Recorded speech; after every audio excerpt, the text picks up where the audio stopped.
ESP.bet. Watch and bet live. Okay, this is going to be the first episode of a feature that I said I would do for my patrons, which is anyone who was a $100 donator, aside from some pamphlets for mental health and probably financial investment opportunities, like, because this is obviously more money than sense. There's one end of the equation. They've either got too much money, they need to invest it better, or something going wrong with their mental state.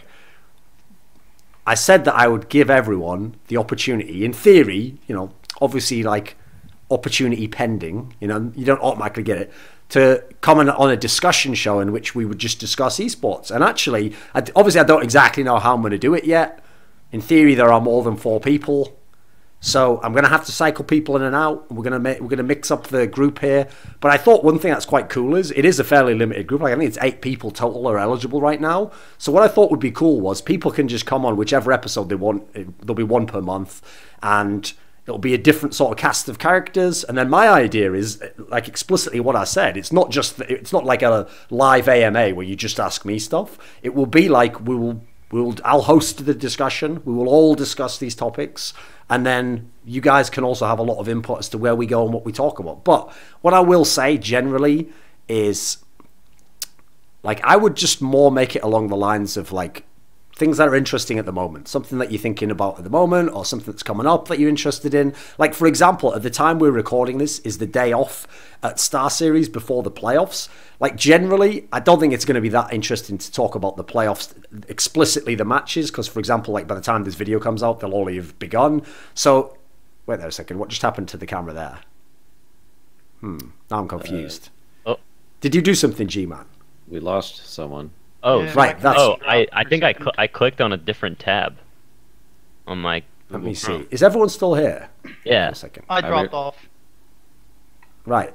That's weird. Oh, that's why. It's just because he left and joined again. No, anyway, the point is, generally, like, we can talk about any team, for example, in this tournament, but it's probably better to talk about them in a general sense, and so it has, like, more longevity than just today. So let's start out. So we'll just... Anyone at the moment has a burning topic they want to discuss, or something that you were thinking of when you were thinking of coming on the show? Yeah, the formats for, like, Counter-Strike and Global currently. Like, the ESL Katowice one is very interesting, as well as the Star Series one currently. So what's everyone's thoughts on this? Okay, so just as for context, what they've changed now is, whereas in, like, the IEM and ESL events before, they used to run the, like, 6-team best of 1 round robin, they've now switched so that you have, I think it's 8 teams in 2 groups, but the groups themselves are a double elimination bracket, and it has a very weird little tweak to that, where the first match in each of the groups, because it's a bracket, is actually a best of 1.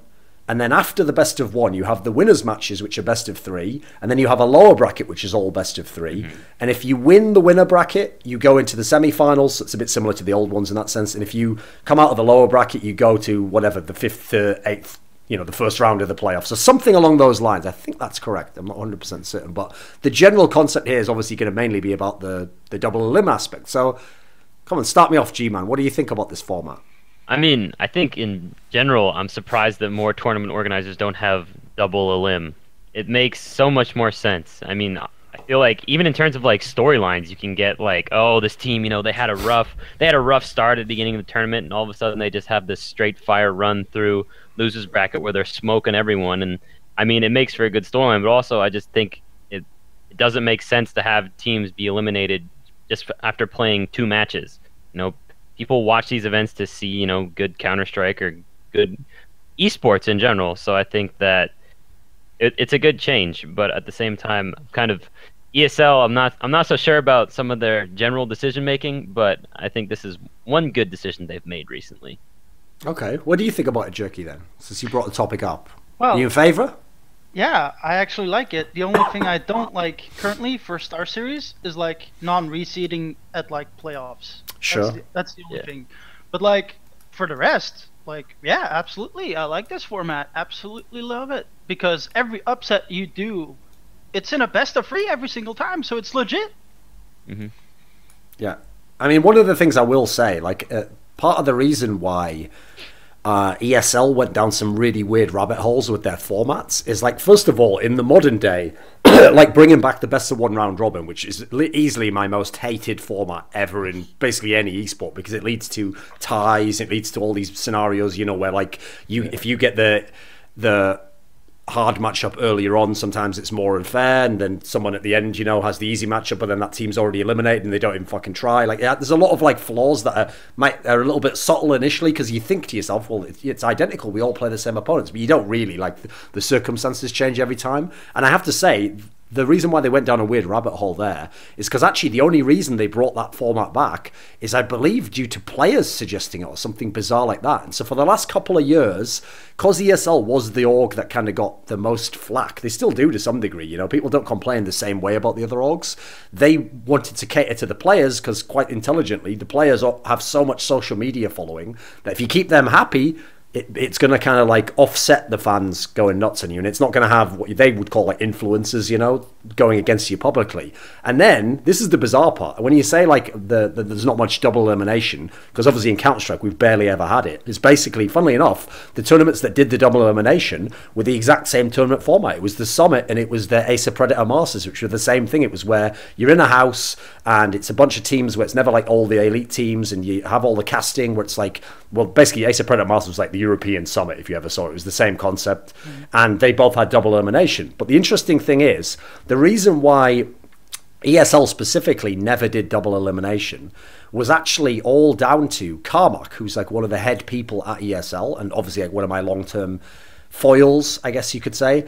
And famously, when he moved from being a journalist to go to ESL, he actually, like, I think this is a good thing, he actually got to have a lot of influence in terms of like the philosophy of the company. Like, instead of just like the literal move of like what you're going to do in the real world now to put a rule in place, it was like, what direction are we going to go in? And one of the things he basically did was, he was against the concept of double elimination, and he had all these like arguments against it. Sadly, I think this was in a Reflections interview, which is like there's like 4 of them that I'm missing when they killed the On Gamers site because it had its own third-party player. And some of them, unfortunately, never got exported to YouTube. And I think the one where he discusses this was the one that got deleted. So, but I'll have to just basically repeat the basic concept. But he had arguments that were along the lines of like, that, you know, if you have a double elimination bracket, it makes the final less interesting because the team that comes from the lower bracket often has a disadvantage. Like, most famously, it used to be literally a strict one where you had to win twice as many series as the guy from the upper bracket. Now, the flaw with that is, if he did just said that, you could definitely make that case and you could say, this is why I prefer it. But what he immediately did that triggered the fuck out of me was, he used to say that their team from the upper bracket has a 75% chance of winning, because he was treating it as if it was like 2 robots playing and they were like equally matched, and therefore, you know, like, it would be less chance. But what that doesn't make any sense about that is, like, if the best team in the world is the one that's in the low bracket, and the team that's in the final is, like, let's say a team that they have a good matchup against, they wouldn't have a 25% chance of winning. It doesn't actually make a real world sense. Yeah. And then this is the last part that, again, concept has something to it, but the way he expressed it just rubs everything wrong inside me, which is, he said that because of the tournaments he liked in Quake, for example, were the ESWC tournaments, and these were famously single elimination. And the thing about single elimination is, yeah, one great thing about it is, it's do or die. Like, every match you have to be on your game and you have to do very well because there's no second chance. But what he said was, and this is where, again, he got into vague territory, he said that to him, that's like the only true format that brings out like the sort of essence of a champion, what it means to be a champion. Now, the flaw with that obviously is, when you go and look at games that have double limb formats, you get amazing players who routinely come back through the lower bracket and win the championship. So probably the best example ever is in Dota 2, the game that's used the most double limb brackets over the last few years. The Evil Geniuses team, which was the best Western team for a long time, won the majority of their tournaments from the lower bracket. And in fact, in single limb tournaments, they would get busted in, you know, quarterfinals or wherever it might be. And the difference is, in that tournament, they were out. Whereas when they would get beaten by like the same Chinese team or Cloud9 or something in the double limb tournament, they would use the fact that they lost to them in the upper bracket, come back through the lower bracket, and that would have like helped them figure out how to beat them. So again, the problem with this is, you can make listen, I think that it's a wide open panel. You can definitely decide on different formats, and there's good reasons for all of them. But I think what I didn't like about what he did there was, basically, he sort of stated his case and then tried to almost explain away like anyone else having a legitimate case in kind of a bit disingenuous and just a bit kind of like vague territory in a way. So what do you think, Window Licker? What do you think of like the format aspect? Because again, I'm not like a hardliner way. I think you have to do one or the other. I think they've all got their own pros and cons. Right. I mean, you pretty much read my mind with the Dota example, because EG won TI. What was it? TI 5? Yes, I think it was TI 5. Yeah. And they played the same team. The team that knocked them down to the lower bracket was the same team that they played in the final, and they ended up beating them in the final. So I think the double limb brackets, they favor better teams. I guess one reason why the players might not like it is because I assume there's more games played total, right? Yes. Yeah. Okay. Yeah, and that might be one reason why they don't like it, because there's too much fatigue, and even a tournament organizer might not like it because you have to play more games, and so you probably have to rent more time at a arena or whatever. Yes. It could be a myriad of reasons. Well, the funny thing is as well that actually ESL, when I mentioned like those tournaments that were single elim in Dota, they were mainly the ones doing the single elim for exactly this reason. That's why I tied it back to someone who was high up in their company. And I know that one of the other reasons they did it was they wanted to set themselves apart by having a different format, which is, by the way, a great idea. It's actually one of the clever things you can do. If someone else is like the more popular organizer, or they've got the system that everyone loves, if you go a different route, you're going to give a bit of spice, a bit of novelty to the tournament. The only thing is, obviously now, as you're seeing in Counter-Strike, this is something that they've also done. They've mirrored the format in Dota. They're just doing it right now at the ESL Genting. Oh no, that was before. It's the IM Katowice one I think is on right now. And they're doing the same thing. It's like a double limb format. And this is with interesting detail, because basically Carmack came in, he had this philosophy, he imprinted the philosophy onto the company. But the problem is, he lost all these battles that he wasn't directly involved in how the industry went.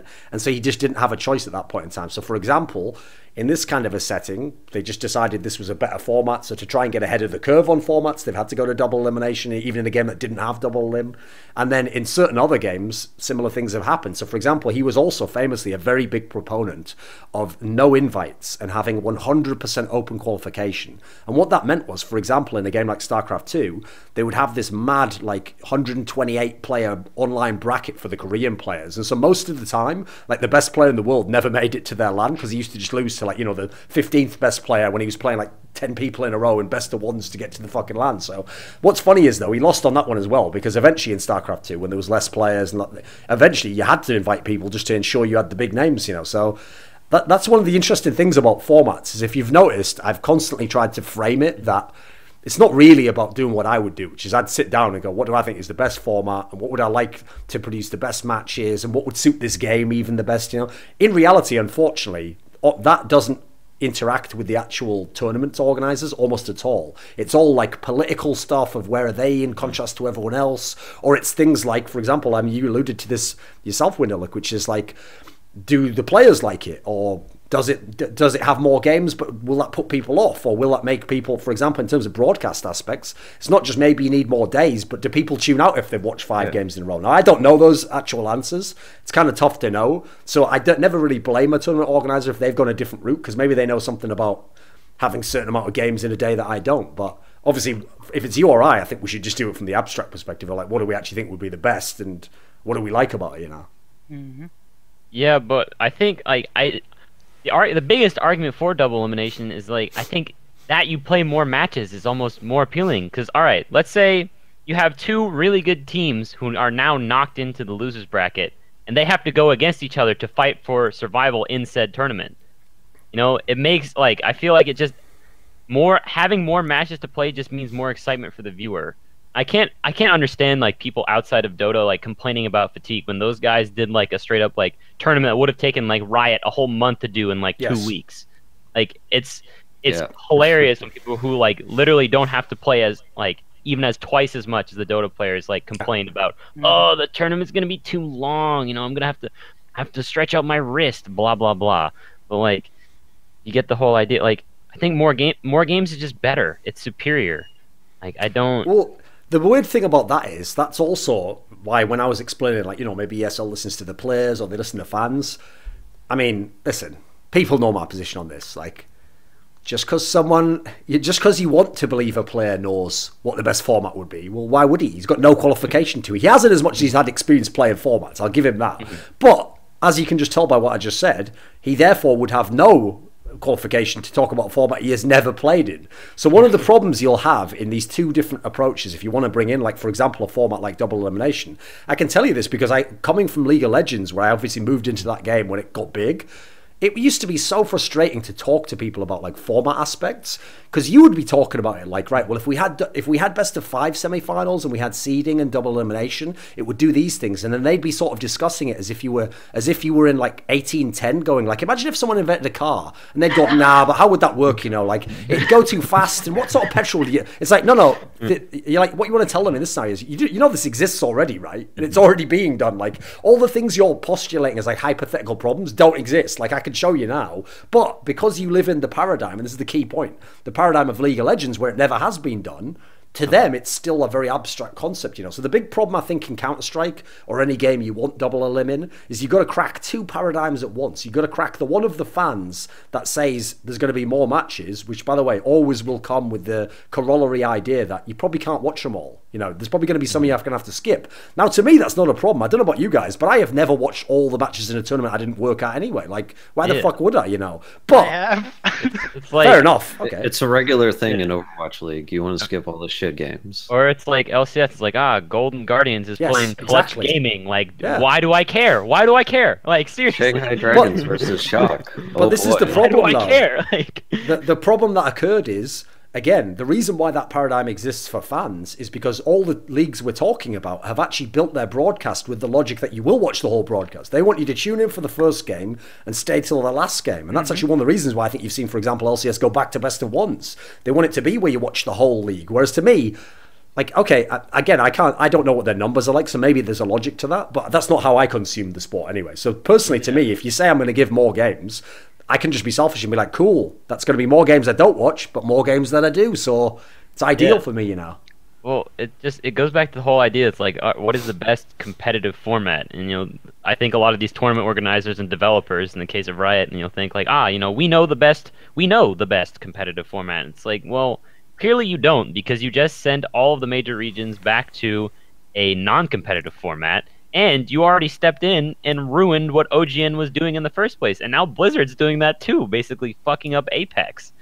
So I think it's hilarious that these big developers and tournament organizers think that we know the best. You know, I'm gonna play a little devil's advocate here, because you also have to look at it from like the term TO's their perspective, right? Like, yeah, I mean, sure. More days costs more money. Sure, like, yeah. That's fairly basic logic, but like, how many days do you justify compared to your operation costs is like a key point there, I think. Yes. That's also why, again, if you remove the abstract and you go down to like really practical terms, what format also has to depend on like how big the tournament is. Like if you are a small tournament organizer, maybe you've got to go with like for example, that's why I actually, I'll say this anyway, it's like vaguely controversial, I guess.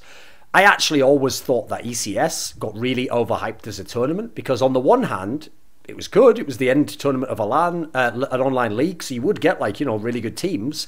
But they always had one of the shortest tournaments. Like even in the days now where you have the 6-7 day tournament, they have like a 3-day tournament. They're just 2 groups, and then you go straight into a semi-finals. So it's actually kind of mad to me that they've skipped from that to like a major, because they have actually never shown that they can do a massive tournament. They've never done like a really huge one. I guess maybe they did with like Face It Stage 2 or whatever it was, that one where Virtus Pro lost to Kingwin. That was like a fairly big one. But yeah, they've never really done these massive ones. So I didn't mind it when they were like, you know, we're the plucky upstart trying to compete. Okay, cool. Yeah, do a different format. But you've also got to show, like, if you're trying to do a big prestige event, I think you've got to go with a big format that can bring the best games. Because the last point as well was the other paradigm you've got to crack is the players. And unfortunately, that one's very tough, because players will nearly always stick with the status quo if they've never experienced the other thing. So for example, if you asked a player, would you want to try double elimination? They'd probably tell you all the same shit, like, oh, it'd be more games and more days and stuff. And bizarrely, this is the weirdest part. The people who would benefit the most. So, for example, the two teams that you would think logically should be on board from day one with double elim should be like FaZe and SK, right? Yeah. Because they would win so many more tournaments. And even when they didn't win, you know, like a team like SK might just never place below top 4. It would be outrageous, you know. But what's mad is in their minds, they're already benefit from this system. So they might not even think that. They might think, oh, but then maybe some team would get lucky and beat me in the lower bracket. It's like, you know, what's bizarre is until they've experienced it, they'll always have that mindset. Because the great example I always give is there's this very weird scenario where in the early days of Counter-Strike, there was actually a different rule set in Europe. You didn't use like play up to 16 rounds now when you win, but in the past 12. You used to play 12 rounds and a half, and if you got 13 rounds you won the game. Now what people don't know is in Europe we had a mode where what you did is it just counted the score of the offensive team. So think of it more like the NFL or something, you know, obviously only the offense can score. Well, that's not technically correct, but you know roughly what I mean. Yeah. Now in this scenario, everyone who ever actually played under the rule set that I'm talking about, the one that got taken out. You're going far back in this one, though. Yeah, almost everyone who played under it, though, agreed it was superior and was like, yeah, it was way better for like tactical teams and the better team in general won. But you can never convince a pro who didn't play in that era to even give it a try. Because since he hasn't tried it, he still thinks to himself, oh, but in the short term, I might not be as good. So even though you tell them the same thing, if you're like, for example, if you were like Astralis, you would win so many more games than you do now because it wouldn't come down to one execute. You know, you'd run that execute 4 times. Again, that's why I gave the NFL example, and you would just win the game because you have a better offense. You know, so unfortunately, you'll never really crack it for players like that. That's why, in a weird way, I mean, my perspective on players is like the one that the great director Alfred Hitchcock had about actors, that like they are cattle. Like you just direct them down a certain path and they walk down there and they look awesome, look like a cow with really nice hair, but you don't ask them like, oh, what should I do with this shot here? How do you want me to film? No, that's not what they're there for, you know. They're there to moo and have nice hair. Sorry, were you gonna say something? No, I mean I was just gonna say I'm trying to think about it. Like I almost wonder if the tournaments that happen less often, like the way you would, I feel like the way you choose a tournament format is you look at how many tournaments there are, and I feel like shorter formats are better when there's more tournaments. Yeah, when there's a lot of tournaments. So like for Dota, there's pretty much, in the past there was just TI and they had double elim with like a huge amount of teams. I feel like that worked just because there's, you know, there weren't that many events in the past. Now there's like majors, like how many? Well, here's the thing though, like the difference is TI runs the way that, yeah, you're right, this is how all Counter-Strike tournaments would have to run, because since the players are at such a high level of like salary and exposure, they're not going to accept like a condensed format. But there did used to be loads of Dota tournaments that were double elim, but they would take 3 days. And then what would happen is you would just play like 2 or 3 games in a day. And if you went to the low bracket, guess what? Part of being in the low bracket is you are in fucking Bane's pit and must now climb out of it. So it's not supposed to be easy for you. That's why it's really hard, you know. So the problem is you'd have a really hard time stopping players just whining like cunts, especially if they come from like, you know, below the equator, like, you know, the sort of the southern hemisphere. Obviously talking about Australians, aren't I? Obviously. Those darn Australians, man. Yeah, you know. I saved it there. Guys, Bloody kangaroos, mate. Right, let's switch it up then. Let's pick another topic. Have you got one for us, Windowlick? Do you have a topic you want to talk about? I did see kind of an interesting article that Twch put out today. Well, it's a really short article. It was about statistics. And like, what was his general points? Like, summarize. Give us some context. Give us like the basic gist of it. Well, he was talking about Overwatch League and kind of how they presented the stats, and it was basically kind of like a conversation of what level of depth do you go into with stats versus how much do pleb viewers care about them. Okay, can you give us an example then of a type of a stat? Like healing done on Lucio or like a specific hero or something like that on a map. Like his argument was like, oh, you're not looking at the team comp that they're on, the map that they're on, blah blah blah, and just looking at the raw number doesn't really give you a whole lot. But then the question is, do the viewers really care at all? Yeah, I mean, that kind of shit has been in League for years. You know, they have Riot has all these bullshit stats they throw at you on the analysis desk, and they're like, look, you know, like Mata placed 38 wards in this game, whereas, Yes. Peekaboo only placed 12. It's like, well, did you notice that fucking White was pushing their shit in the whole time? How the hell was he supposed to go and fucking ward, you idiot? Like, come on. Like, it doesn't... Well, the good part about that is that then, like, the Reddit viewer who... Some of them might not have watched the game, they're just like, why doesn't Bjergsen just bloody buy wards? It's like, what's he supposed to do every time? Just buy a ward. Why are you doing that though, Bjergsen? Where are you going to put that? Just got to buy him, haven't I? Like, you have a jungler. Oh wait, it's Svenskeren. Hey, no, Svenskeren was not the problem. It used to be Svenskeren. He's not the problem. He was part of it though. Part of it. I mean, that's TSM in general. I blame the coach. The classic TSM strategy. We'll get a new coach every year. Let's see if it works. You can keep doing that one, but it's not gonna work. No, I think the big problem with stats is like, as if I had to just say generally, I'm obviously in favour of it because like having no info that's vaguely tangible, not really ideal. Especially because I think this is the key point to me, is that every stat you use, ideally, the first thing that should be done with it is the analyst then explains the context of the stat. Like if you notice, if they ever show like a map record for a team in Counter-Strike, or the last, for example, in Star Series, what they're doing at the moment is they always show a graphics that the last 5 games you played.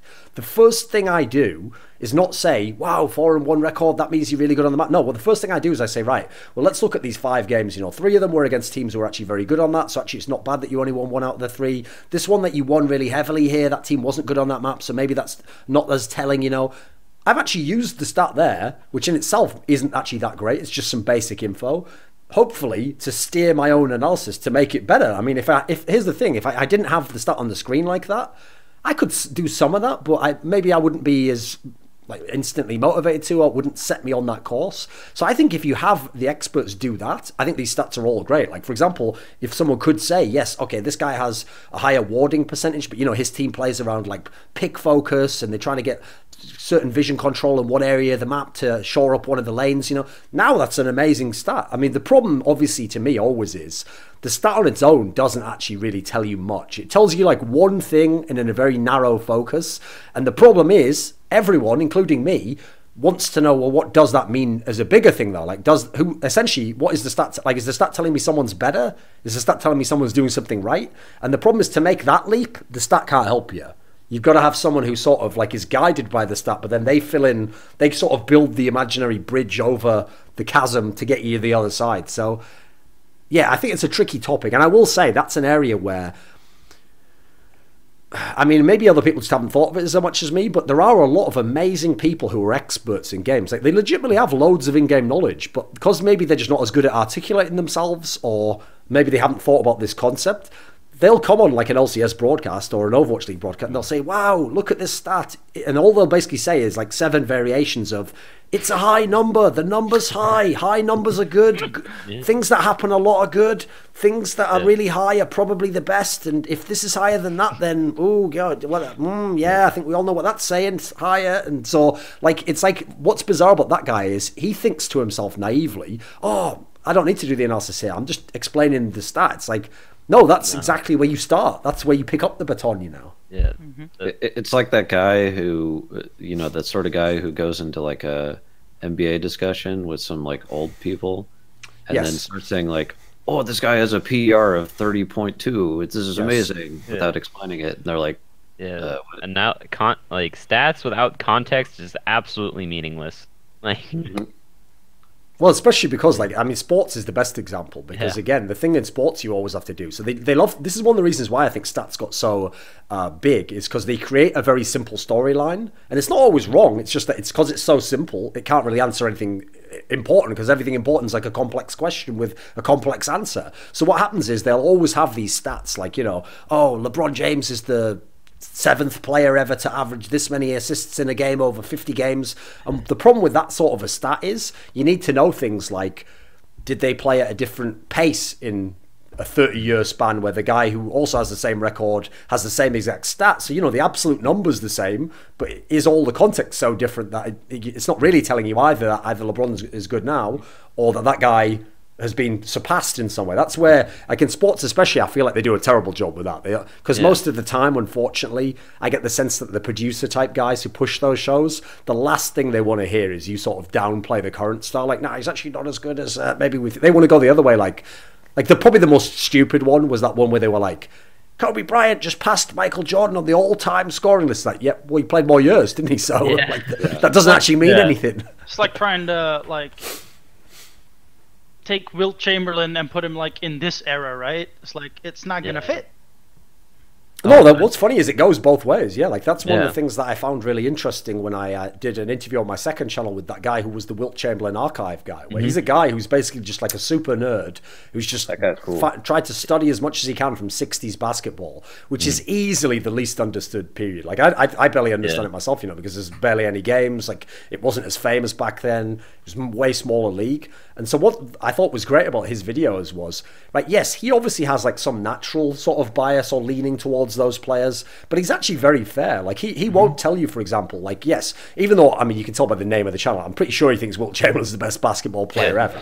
But that if you ever saw the interview, he doesn't then just say that as a result, you know, like, yeah, obviously he thinks Wilt Chamberlain would be amazing now, but he doesn't make it like, oh, but you know, like Shaquille O'Neal would be way worse back then. He's like, you know, he has his own reasons as to why he can sort of give credit to both, but crucially, like I'm saying, explain the context, because it's actually more important to just explain the context, because then the person can kind of, they have the tools to make their own mind up. Then you don't have to like spoon feed them the answer, you know. Yeah. I mean, I've even seen some videos on like YouTube where people take like Steph Curry or something like that, and they turn all of his threes into twos, and he's still like a really good player. Yes. Like literally they graph out the exact same stats, and he's still really good. I mean, there's nothing different. Well, no, that is actually a very funny one, because that's obviously a modern trend in basketball, which again has totally ruined all like the historical stats, is that it's not even just that. I mean, a lot of people don't know this, but they actually didn't even have a three-point line until I think like the 80s or like the very end of the 70s or something. So because they didn't have a three-point line, people like, and the most famous example is Pistol Pete Maravich, were basically just shooting what were like 3-point shots, and they were getting 2 points for them all. So yeah, obviously that guy cannot have the same stats because he gets 1 point less. But even worse, the other part, and this is probably the least well understood part, is that because people like Steph Curry came along and were shooting at such a high percentage on like high volume of threes, the modern day 3-point shooter player now takes like something like 3 times more 3-pointers than like the best 3-pointer did in the 90s, you know. So as a result, all those stats are skewed, but in a way where it's like, you're not saying this guy's shit, it's just the difference is 100% someone like Reggie Miller would have had way more threes if he'd have like been given the sort of green light that these guys have, you know. Yeah, like one of the classic examples of that is like Larry Bird. He basically took almost like no 3-point shots, and yet he's considered like one of the best shooters ever. I think like in Klay Thompson's like 3rd year, he'd already made more threes than Larry Bird made in his whole career. Yes. And that's also the key thing, is it's not even just the star players. Like in the NBA now, if you ever have a team like where like the 3rd best player is a 3-point shooter, even he shoots more than like fucking Reggie Miller did back in the day. Like the green light's insane, because people have realized now, I mean, part of this is actually stats based in itself. They realize, for example, like the corner 3 is slightly shorter and people make it at a better percentage. You can't defend it quite as well. It's usually open. So for example, people basically just figured out simple maths that actually allow you to make 3-pointers easier. So it's a bit abstract, but I think the sports analogy is a good one, because obviously people in esports, there's so many more complicated factors. Well, with traditional sports though, it's like it's a lot easier to like solve games like say basketball or hockey. You know, like people, there's gonna be like a best way to play all the time. You know, there's no patch 1.2 coming to the NBA. Like, so like there's more time, because like there isn't a constantly shifting meta in traditional sports. But what you do get is better athletes. Like, you can't tell me now that like the overall like athleticism in the NBA is worse than it was, like 30 years ago. Like LeBron is, you could absolutely say that LeBron James is a better athlete than Michael Jordan, simply because, he's bigger, he's stronger, and he's faster. Doesn't necessarily mean he's a better player, but like it's definitely like, I think that like there are different like variables that come in and can affect these numbers, like given the fact that it allows for more contrast. You know, you look at LeBron James, like, oh, like who's better, LeBron or MJ? It's like, well, you know, MJ was definitely more dominant. He won the scoring title every single year. He won an NBA championship. LeBron has won the scoring title once, but at the same time, like, LeBron is playing in an era with better basketball players, and he's, you know, that dominant. You know? Definitely more athletic ones. Oh yeah, debatable if it's better basketball. Definitely more players. Athletic. You know, I think you can make the argument though that like if players from back then had the same conditioning that current players do, like the same, you know, like nutritional stuff and conditioning, I think they would have been about the same level. Yeah. I mean, here's the thing: there would have been less of them, and you know, there was less money, so there are control factors. Still, that probably would mean like the slight advantage goes to now. But yeah, I agree. That's why it's so complicated. But again, this is what makes it interesting. Is the more of this context you know, the more interesting the stat gets, doesn't it? Like actually, when you add in all this, I mean, here's the thing: the stat doesn't change, but you find yourself considering a lot of things you wouldn't have if someone had just said without any stats at all, who's a better passer, John Stockton or fucking Chris Paul? You know, without anything at all to guide you. If you did a really good job, if you were some straight fire YouTuber who could just put together 30-minute videos, just impromptu, you know, with no notes or whatever, yeah, maybe you could put together an argument. But to start out is where people have a lot of the problems. So what I like about the stat is it's a starting point, and then from there, I mean, you have to go the rest of the distance, you know. Yeah, you got to kind of balance the stat with the quote unquote eye test, you know. Yeah. So. Okay. I'm trying to think where I was going to go there, because I had a point on the basketball one, but I don't know, I might have forgotten it. Uh-oh. We got it sidetracked. It's all right. Well, like, on the numbers thing, I mean, numbers make it, like, I think also, like, with, like, sorry to go back to sports, but, like, the competition thing, like, it's what, like, makes, like, greats like Wayne Gretzky stand out even more, you know? You look at, like, Wayne Gretzky's records, like, those will never, ever be broken. Never in a million years. You know, last year, dude, in the NHL, one person scored 50 goals. Yes. And Wayne Gretzky had 87 in one season. 87.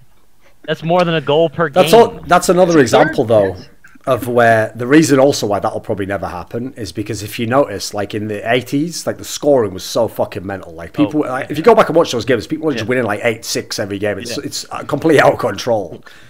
And there's so many factors in that one. Like fucking obviously the hockey guy didn't literally look like a fucking mattress in front of a goal. You know, he actually was a human being who had to save the goal. You know, like there's so many factors to go into. But yeah, I agree that there are some of them that are nuts like that. Yeah. Oh yeah, the one point I was going to say though, I think I remembered it now, was that the only area in sports where it is a bit like the bullshit with the patching, you know, where like, because obviously the thing that sucks the most, like I can tell you from League of Legends that I have the best example ever, which is my favorite player in League of Legends was a top lane carry player, and no joke, from like basically from about 9 months into him being really good, they just continually just destroyed the concept of a top lane carry to where now it's not even that you can't play the champions anymore. You can now play the champions, you just can't really sort of be the best player in the whole game from that position. So that you think to yourself that doesn't really happen in sports, and it doesn't, obviously, because if you are amazing in sports, you can still be amazing. But one thing that is absolutely mental, and people don't ever bring this up in basketball, is that think about how outrageous it is that in a sport like basketball, for example,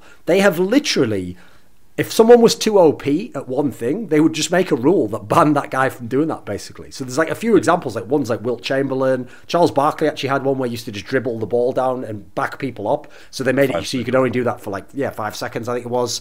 There's a bunch of them like that, which is like, actually, that is so fucked up. Think about that. Like, so you're born, you have some sort of talent. You work on that talent, you get to the top professionally, right? Okay, it turns out your talent is so amazing, you're going to be the best player. And then they just go, a bit unfair though, isn't it?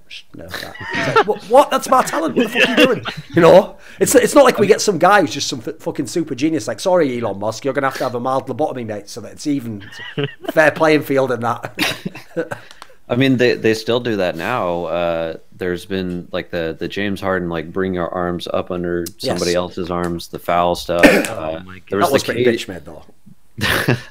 And there was the KD rule like 6 years ago. Yeah. Where, like you're in triple threat and you just like somebody had their hands low and you just rip through to get fouls. That was I mean, both of those are probably good changes, but those are some of the rare examples that were good. You're right. Yeah. Like, for example, I would definitely like to take that player and put him in like the 80s and go, yeah, just try doing that, mate. Try doing that. They'd be like, what? But you hit my arm. It's like, yeah, tough shit. they didn't have zone defense back then. No blood, no foul, dude. Thing.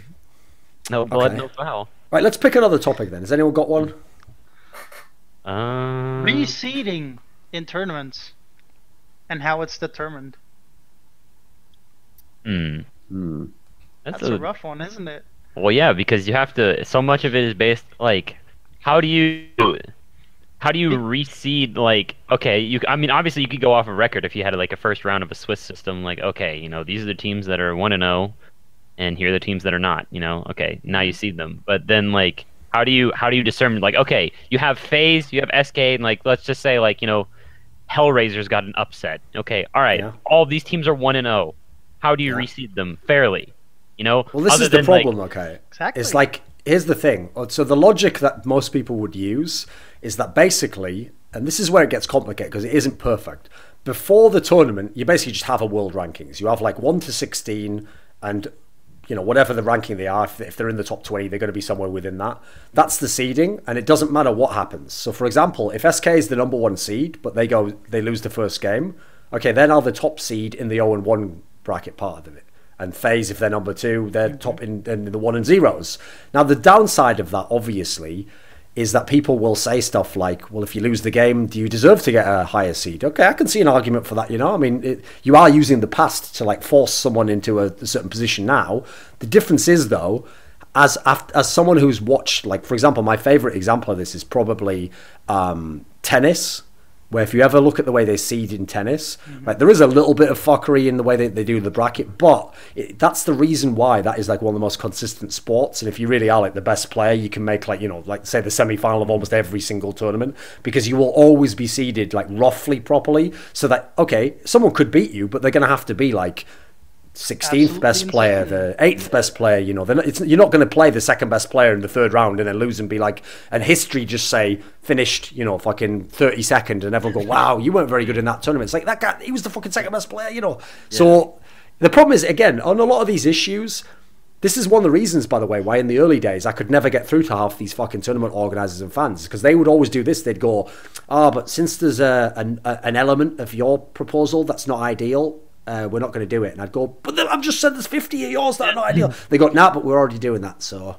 see, that's the problem. You could never. So I agree, none of these are ideal, but that is definitely one I think there's a lot of discussion in, though, because I can see both sides of it, you know. Yeah. Well, obviously, I don't give a fuck. Remember, I literally don't care about the shit teams. Like, I hope they get smashed. I hope they go home as soon as possible. I hope they cried and it's sort of fair. I have to play FaZe every tournament. Good, get good, get good. Yeah.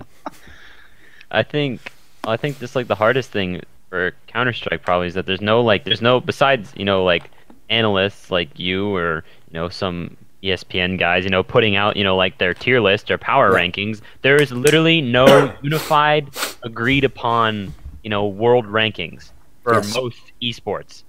Like, so it just, like, I think it's more so like a communication and clarity problem. You know, there isn't like a global league or a, you know, some gigantic, you know, competition where it's like, okay, you know, we have all of these statistics go off. You know, I mean, I guess you could go off like overall, you know, like win-loss in the past, you know, like 6, 8, 10 months, however you want to do it. But like, there are still going to be people who are like, but I think that's not the best, you know. Here's another option that you could use. I mean, here's the thing. I know that it's very tricky to tweak these things, but I do think another option would be some sort of like an ELO system, basically. And the idea is it would be based on who you'd beaten. And that's what would determine your ranking. So the reason why, if you tweak that properly, it can be very good, is because then you won't get the scenario, which is so tough when you're doing rankings, which is like, okay, I'll give you a perfect example. So a team like someone like Misfits. So people will think, I thought Misfits were pretty good because they had one tournament where they had a decent finish. Now, the reason why you couldn't really rank Misfits highly is because most of the other tournaments were actually like tier 2 and tier 3 tournaments, and oftentimes the wins they were getting weren't against top teams. So the good thing about an ELO system is even if you go to sort of like the the sort of the easier aspect of the circuit, and you get some wins that aren't that legit, it'll show up in the elo. Like you won't be able to get the massive results. Whereas, for example, if you are a team, I mean, actually Cloud9, funnily enough, would have been a good example of this. They would have had a very high elo because, for example, they just beat SK Gaming twice. They beat FaZe, and that would actually rocket your elo up to the top. Now, yes, luckily it would also correct pretty quickly. Like it would fall way down now when you're in this scenario we haven't done very well, but I think that's another approach, maybe, because at least that one I think you could sell to people. Because I noticed the hurdle you can often not get people to go over is what you basically said, which is that, like, why should I let someone decide it? Like, they want it to be a system that decides it, because then they feel like it's inherently more fair, even though that's complicated in itself, I feel like a perfect, or not perfect, but an example of kind of the debate there is in college football, they have. Like they just rank it themselves, right? It's biased as fuck, isn't it? Yeah, well, they had the old system, though. You can go 10-0 and not be in the Big Ten. Yes. Yeah, like. But the old system that they had, the old system that they had with the computers was kind of like an elo system. Before the college football playoff that they do now, they had like the computer rankings, and it would rank all the teams. It was kind of like an elo system. But now they're doing like the opposite extreme, where they just have a committee, like a central committee that just determines the power ranking, essentially. And they pick the top 4 and they throw them in the playoff. Like, here's the basic problem. I actually do agree with the people who are critics of my proposal, which is to have, like, proper seeding and then just seed the tournament. The reason why I put that forwards is because I actually think it would give you, like, the best tournaments, and it would make, like, for example, every underdog story would be amazing, because they would have to overcome all these top teams. Likewise, every top team wouldn't get an unfair... Like, I actually consider it very unfair that, for example, SK Gaming with Phelps at PGL Krakow had to play Astralis in the quarterfinals of the tournament. Both teams were 3-1, I think, off the top of my head. So why does either of those teams who are the 2 best teams left, why do they have to play each other? That means one of them is going to get 5th to 8th on their record, and that's total bullshit. So that's how I would sell it. But one thing I'll agree with my critics is that the problem with having the seeding system I'm proposing, which isn't an elo system, is it's totally open to corruption. Like, yeah, absolutely. If some arseholes get in this committee you're talking about now, and they're, for example, biased against the conference or certain schools, or they have, even worse, God forbid, like, someone bribing them, yeah, they could ruin the whole thing. I mean, it's essentially the same concept as, like, how should we have government, Like, there's loads of flaws with democracy, etc., right? Obviously, you can just appeal to plebs, you can use propaganda, but if you go the other way, like, yeah, I would say the best system for government is just let me decide everything. And then I'll just promise that I'm a really good guy and that it'll all go okay. But the problem with the system I'm proposing is, if it's not me, if it's, say, Carmack, like I said before, then it could be really fucked up. The dictator could ruin everything. I'm just saying, Go I'm the one. Yeah, enough said. I'm the one dictator that won't turn the guns on everyone. We already know you're perfect in every way. That's why we're giving. Thorin is a benevolent dictator. Are you kidding me? Yeah, exactly. It's like, bow down, you plebs. Really? No, because here's the thing. This is the detail people don't know. What I would actually do, there's a great... I'm trying to think of which exact comic it was. There was a Justice League of America comic, right? I think it might have been that one that was Mark Waid, where it was called Tower of Babel. I think this is the one I'm remembering. And the concept of this comic, right? I won't spoil it, but basically, Batman has assembled, like, weakness scouting type reports, even on the people in the Justice League, with the logic being that since he's just a man, what happens one day if, for example, Superman the Martian Manhunter or someone actually gets, like, possessed by some, like, evil spirit, or in some way goes evil, he might have to take him down, right? So he's got to have his risk analysis, because remember, he's just a dude with, like, that's his advantage, his preparation technology. And what happens is, there's a great line at the end, if I'm remembering correctly, where at the end they sort of say to him what I'm saying now, which is like, well, why should you have all that power? Like, what's the counter to you if you do that? And then he says, the Justice League. Like, the idea is you'd take me down if I did that. So I would also do that, by the way. I would have sort of like a counterbalancing force that could sort of take me down if I went too rogue. Yeah, well, he is a I don't know who that would be, but They made that a movie, if I remember correctly. They're like, how come you have a contingency plan for all of this? Because I'm just one dude. Like, we would take back Sir Scoots from his residence, and we would pull him in, and he would go after you. Just take him. You go out to the log cabin. You get him. You tell him, say, listen, sober up, have some fucking coffee, mate. You gotta go on a mission to kill Thorin, and then it goes black. Credits come up. Or, wait, no. There's a solution. We just have like a warehouse full of angry Brazilian fans, and we unleash them. That's how I we think solve that all would the be too problems. far. Like, you can't just lock people up in a room and not feed them. That's Even true. if they're Brazilian. Yeah.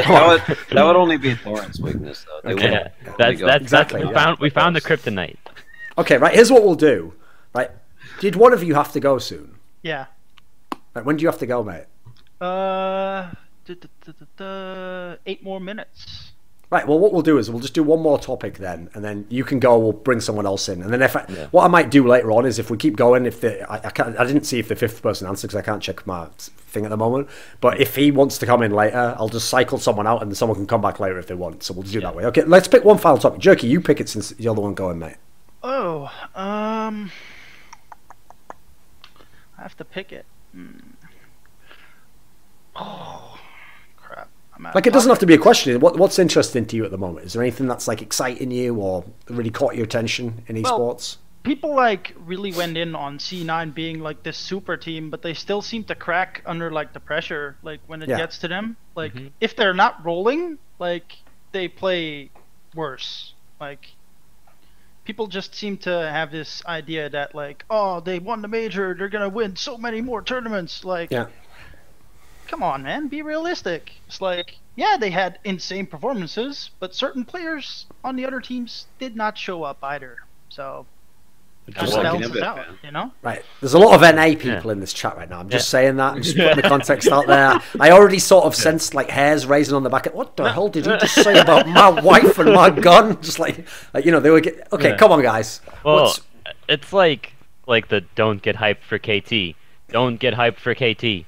I'm not gonna get hyped for KT. I'm gonna get a little hyped for KT. No, but I think, you know, like, even though, you know, I'm from NA, I was super happy with the one. You still have to like take like, okay, you know, like, that was a great story. That was an insane, you know, run through the playoffs. They beat the number 4. They beat the number 2. They beat the number 1. That's an absolutely amazing run. Yeah, it's a sick run, but at the same time, you know, tournaments can have dark horses. That doesn't mean that dark horse is all of a sudden going to become, you know, like the most dominant team, you know, in the world. Like, look at Samsung run through the World Championship. You know, last year, everyone was like, you know, you can't bet against SKT, and, but Longzhu is super sick in the LCK playoffs, and they're absolutely going to destroy Samsung, and Samsung, you know, they make the dark horse run, and they go through and they win. And now look at them now, you know, like, you know, sure, they're a top team in Korea. C9's a top team in the world. But, you know, they're not winning every match. They still got clapped the fuck out, like, in LCK by teams they shouldn't be losing to. Yep. So I think it just goes to show that, like, you know, yes, they can, on paper, you're like, you know, they'd retain the same roster. You know, they should absolutely be the most dominant team coming in. But, you know, like, sometimes you have a really great tournament and you're on fire, you know, you're hitting your shots, you know, Skadoodle's not, you know, missing. Yes. Like, so, and that's important. Yeah, Skadoodle is hitting his shots. Oh my god. But you know, and then at the same time, you know, when you come off that high, you know, everyone's like, wait, but what happened? You know, but you were super sick, and, you know, your executes were working, everyone was hitting the shots. It's like, all right, well, you got the one tournament where everything worked out perfectly. And I'm not saying that can't happen again. But, you know, at the same time, like, you can't expect that, like, everyone's going to be playing absolutely perfectly all the time in their peak form, you know. Like, things wax and wane, you know. Who knows? Maybe FaZe goes on and wins everything from now on. And it's like, you know, they had one bad tournament. Also speaks to adaptation, you know. Like, yeah, you know, maybe if they, like, had a lower bracket in that, like, the major, like, you could see certain teams adapt to what they did. Like, the double op from Stewie in, like, those last few rounds was key for them, right? Yeah. Like, maybe they, like, figured it out. They're just not biting on our fakes and shit. Like, just go in on this one fully.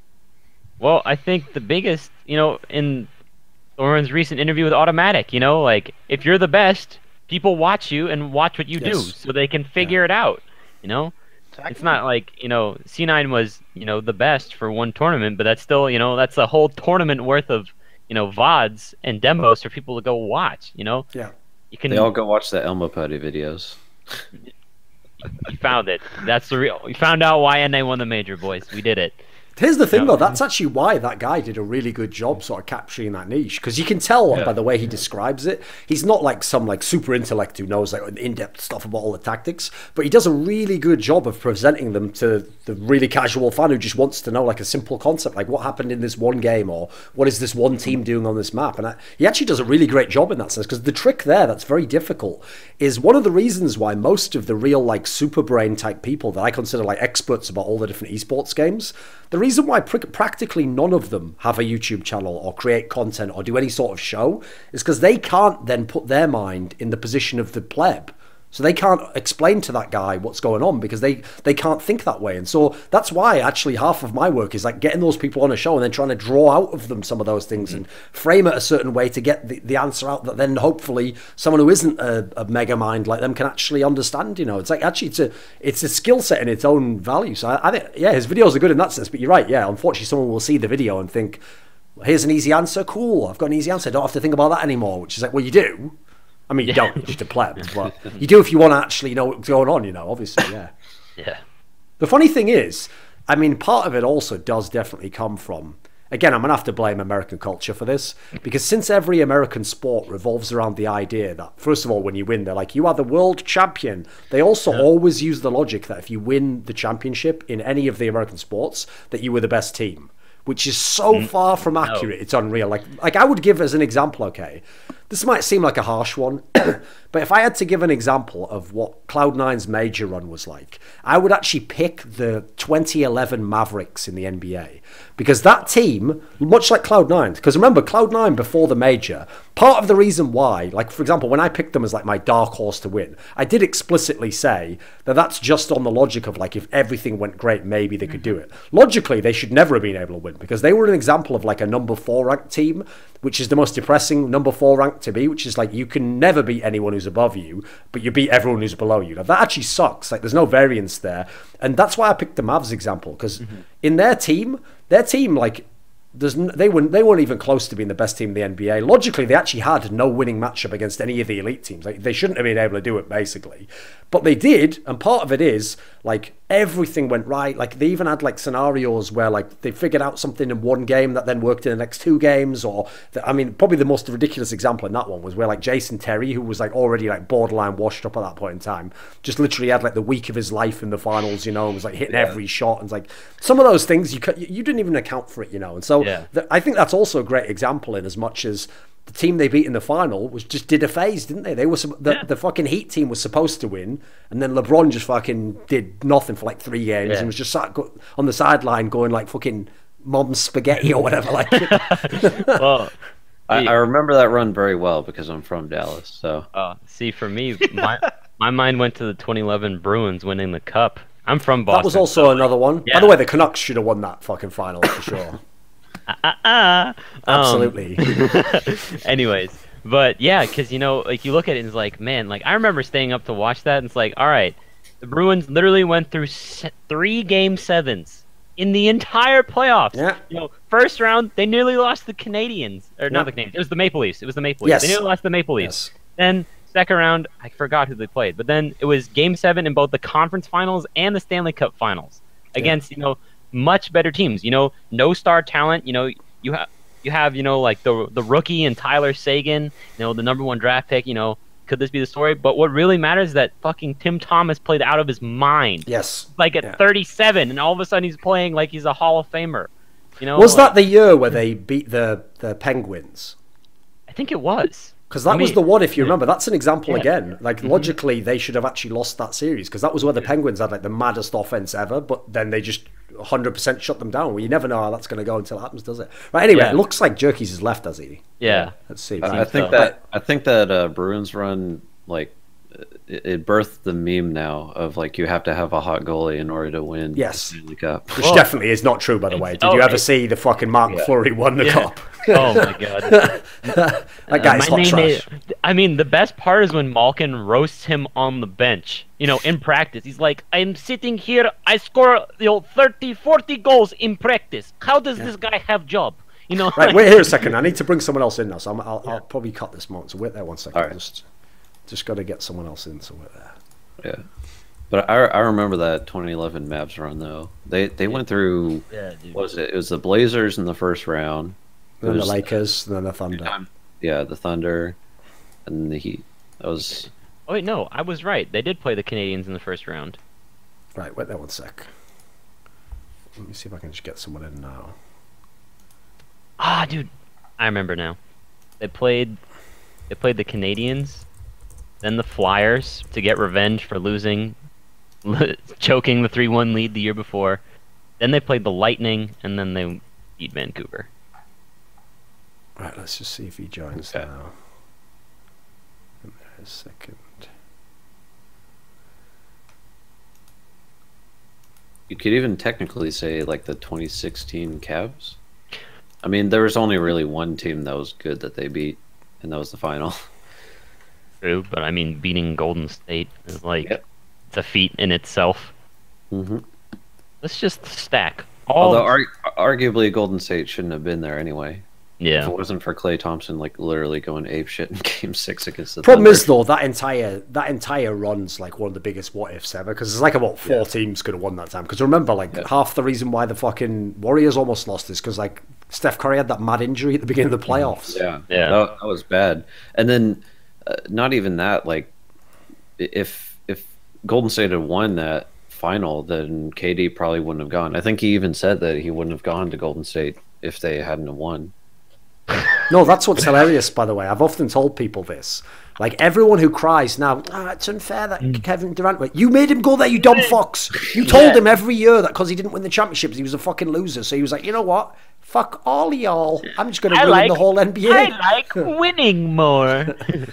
Because you know that's the worst. I'll probably do a video on this one day on my side channel, but the concept of like winning a ring is the most important thing has fucking ruined the entire NBA. It's just made it pure garbage, hasn't it? Because people don't realise that like I don't know any actual aficionado who just goes off number of rings, especially not if you were like the second best. I mean, in his case, he is actually the best player, so fair enough. He actually sort of overcame that. But for example, all he's doing now is fucking up Steph Curry's legacy like a motherfucker. So someone always has to pay. This is the reason why I will never stop punishing those motherfucking SK fans who think that like, you know, Fallen's like the godlike player.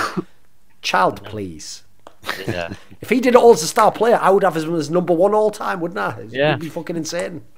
Like, I don't know if this guy's joining him. That kind of reminds me of like when we were talking earlier about C9 like not looking as good after the major. Yeah, it seems like a lot of teams expect like major winners to end up being like SK every time. Yeah, because SK kind of came out of nowhere. Yes, and then they're like, oh, they won the major. Okay, great. And it's like, oh wait, now they look like they're one of the best teams ever. Yeah. Well, you want to know the problem with that though. Yeah. This is where people get triggered. Here's the thing. I actually have a theory on that, which is that actually SK, I mean it was Luminosity, but then SK, that team in 2016. Yeah. If you look at the way their run went, okay, it went like this. So they were always in like semis and finals when they first got the lineup together. They had the one ESL Pro League where they bombed it, but aside from that, they were always in like semis, finals, but they were never winning. And if you remember, they always used to lose really narrowly, and it would always be to Na'Vi or to Fnatic, right? And those were like the number 1 and number 2 team, because Fnatic won everything, and Na'Vi almost always finished second. And then obviously, right? Here's the thing: everyone knows the first part of what I'm going to say, which is like, okay, obviously Olaf Meister and Guardian got injured, 2-star players of those teams, they go out, Luminosity wins. But this is the part that no one extrapolates forwards. So if you look at what that team did, they won that major, they bombed out at DreamHack Malmo, they won DreamHack Austin, I think this is the order, and then they won ESL Pro League really narrowly over G2. And then they obviously still know Olaf Meister back at this point in time. And then they lost ECS to G2 right afterwards. And then they went to ESL Cologne, won that. And then famously, that lineup never won another tournament. Now, here's what's sick about that run. Right. Is that if Olaf Meister and Guardian don't get injured there, well, during the period, they probably... Maybe, here's the thing, fair play, they were in a lot of close. Maybe they win 1 or 2 of them, right? Maybe they even win a major. Maybe they win, maybe they get like an ECS title or something, right? But the difference is, if you remember after that period where they never won anything, they were always still in the semis and the finals, and they would always still lose really close games to top 3 or top 4 teams. So in a mad way, their storyline actually might have been cooler, which it might have been like 2016 was them like getting through there like, oh, we're always in the final but we lose, we're always playing so well but we lose, we're really consistent but we don't win, kind of like what Na'Vi had been experiencing before Guardian's injury. And then maybe in 2017 now they make the bold move to go with Phelps when it doesn't work out, and now they win champion. That might actually have been a cooler storyline. It wouldn't for fans because they'd be like, well, we don't have the majors, but it would actually have been like a lot more logical if you think about the way the scene was working, because there's just a big black hole where we'll never know what would have happened if those players didn't get injured, you know? So, and you could also make the argument, though, that if they'd lost those tournaments and weren't as successful, then the team might have been broken up with other resilient players. Sure. It might have made them faster early. They might have made them better early on, rather, because that's another thing people never stop and think about. Probably the wackest analysis in the entire scene is where people think, for example, like the best example of this ever to me is NIP. The real reason why NIP and Virtus Pro were allowed to keep the same rosters forever is not because they were like just fan favorites. It's because you have to acknowledge, they would always get results. So like Virtus Pro famously would always get like top 4. They'd win the odd tournament. NIP, they were way less consistent, but they'd always have the magical run, wouldn't they? They'd have that one tournament every 4 months that they won. And here's the problem: what people would always do is they'd think, right, well, since they did win, that ultimately justifies what they did. But what they missed there is, but what if you'd have made the roster change and you won even more tournaments? Yeah. You know, that's the part no one ever stops and asks. Which I can't know either way, but you got to think about it, right? Yeah, well, I mean, you kind of made a similar point the other day, I think on Twitter, where you mentioned that you're kind of happy that C9 dropped out earlier. I've said this many times. Like famously, I think I actually did say it. I don't think it was at PGL Krakow, but there was some tournament before they made the roster move to bring in Tarek, where I said like the best thing that could have happened to them would be to do really badly at a big tournament, because until you do that, you have to kind of hit that rock bottom before they'll make the hard decisions. And in fact, if you look at that Automatic interview, he doesn't expressly say this, because I mean, when he's still a player, you're not going to do this. But the subtext of all the part about the roster moves is that he didn't make the roster moves because earlier in his career he'd been someone who pushed for roster moves all the time. So when he finally got into a good team, he went the other way, and it was like, no, you've got to work on all your problems. You've got to be very patient with people. And let's be real, the part he doesn't mention is, if he'd just kept doing that forever, he wouldn't have any major championship now. You know, they weren't going to win with Shroud and nothing. Yeah, yeah. Oh, it's a tough case to say. You know, like the team that wins the most is clearly the best. I mean, players actually, you go with like you know, let's look at the NBA. If you're going off the guy who won the most is the best. Technically, Kareem Abdul-Jabbar would be the greatest player of all time because he's won the most. But you know, he hasn't won the most. It'd be Bill Russell, but you know. Yeah, Bill Russell. He won a lot of championships and got a lot of MVPs. Yeah, for sure. But basically, you could say it would be an argument. It's like you know, Kareem won. So, but at the same time, you know, everyone with a brain goes, you know, Kareem's one of the all-time greats, but he's not the greatest. Like, yes. So, you have to make an argument for him.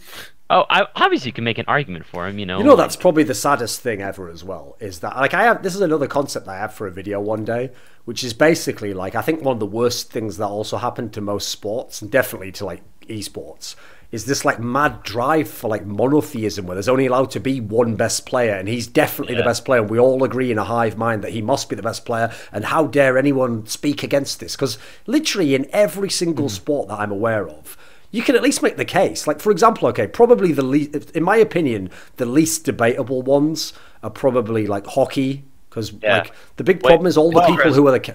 Well, with hockey, you can say Bobby Orr is the best defenseman and Wayne Gretzky is the best forward. But when you look at Wayne Gretzky's record, it's hard to say that he's not the greatest player. Well, this is the problem: is that in hockey, like the two biggest examples that are the counters is like Bobby Orr and Mario Lemieux, but both of them had injury factors and they both had like context with their teams where it's just a what if then. So those ones are less, but you can still make a cool argument. But even then, you're sort of doing it in like, I'm playing devil's advocate. I'm being, you know, here's another theory. I think everyone deep down does just accept that it's Wayne Gretzky, really. Yeah.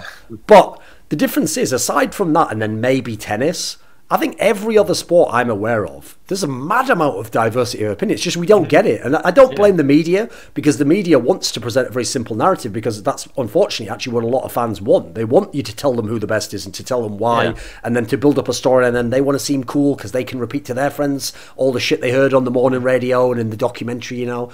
But yeah, the downside is you don't hear all the alternative voices. Because, for example, I mean, you've seen this a little bit in the NBA. If you ever go back to certain old school players, some of those guys are fucking G's. Like Dr. J will just tell you, like, nah, I wouldn't pick Michael Jordan as the best player. Yeah. He'll have his own pick, they'll have some dude from the 60s or something before he was a player who thought he was a legend, So I always think that, unfortunately, you don't get a lot of those interesting conversations, but they're definitely there in almost every sport I'm aware of. Yeah, that's why probably the sport that tilts me the most is when I got into following the NFL the last couple of years. Because the idea in the NFL that, like, the quarterback with the most rings had to be the best quarterback is, like, everything about that. It's like I'm in a prison of the mind, and some virus is trying to, like, take over my mind by taking up cycles of my brain waves, while it then infiltrates the other area, and I'm just trying to defend at all times. Like, well, no, that doesn't make, but what about the special teams shit? What the fuck? It hurts. It hurts to think about, doesn't it? I mean, people have been kind of moving away from that mindset in the NBA, at least, because it used to be, like, 10 years ago, it used to be, like, it's Michael Jordan, yes, no debate. And now I think a lot, especially because LeBron is so good, I think a lot of people are a lot more willing now to talk about other, other greatest ever. Yeah. Well, I think, like, League of Legends, I don't think is quite there yet. We're starting to get there, but it's not quite because Faker exists. Simply the fact that he is alive and breathing, like, it's like, okay, who is the best player in the world right now? Khan's, bashing people's heads in top lane, and BDD super sick, and Prey is really good in the bot lane, or maybe Ruler had a great performance in Worlds. It was like, oh yeah, but Faker's alive. So, I mean, this is the part that makes me so disappointed that, like, the Korean exodus happened. Because, like, all right, what if all of a sudden, what if Dade stays in Korea? What if Dandy stays in Korea? What if all of a sudden we get a bunch of, like, Korean super teams in season 5 because all the rosters get, like, mixed up because Riot came and fucked everything up again? So, like, well, the sad thing about League in that example is, like, here's the thing. What's funny is in a world where you're saying all these alternative things that definitely could have happened. Yeah.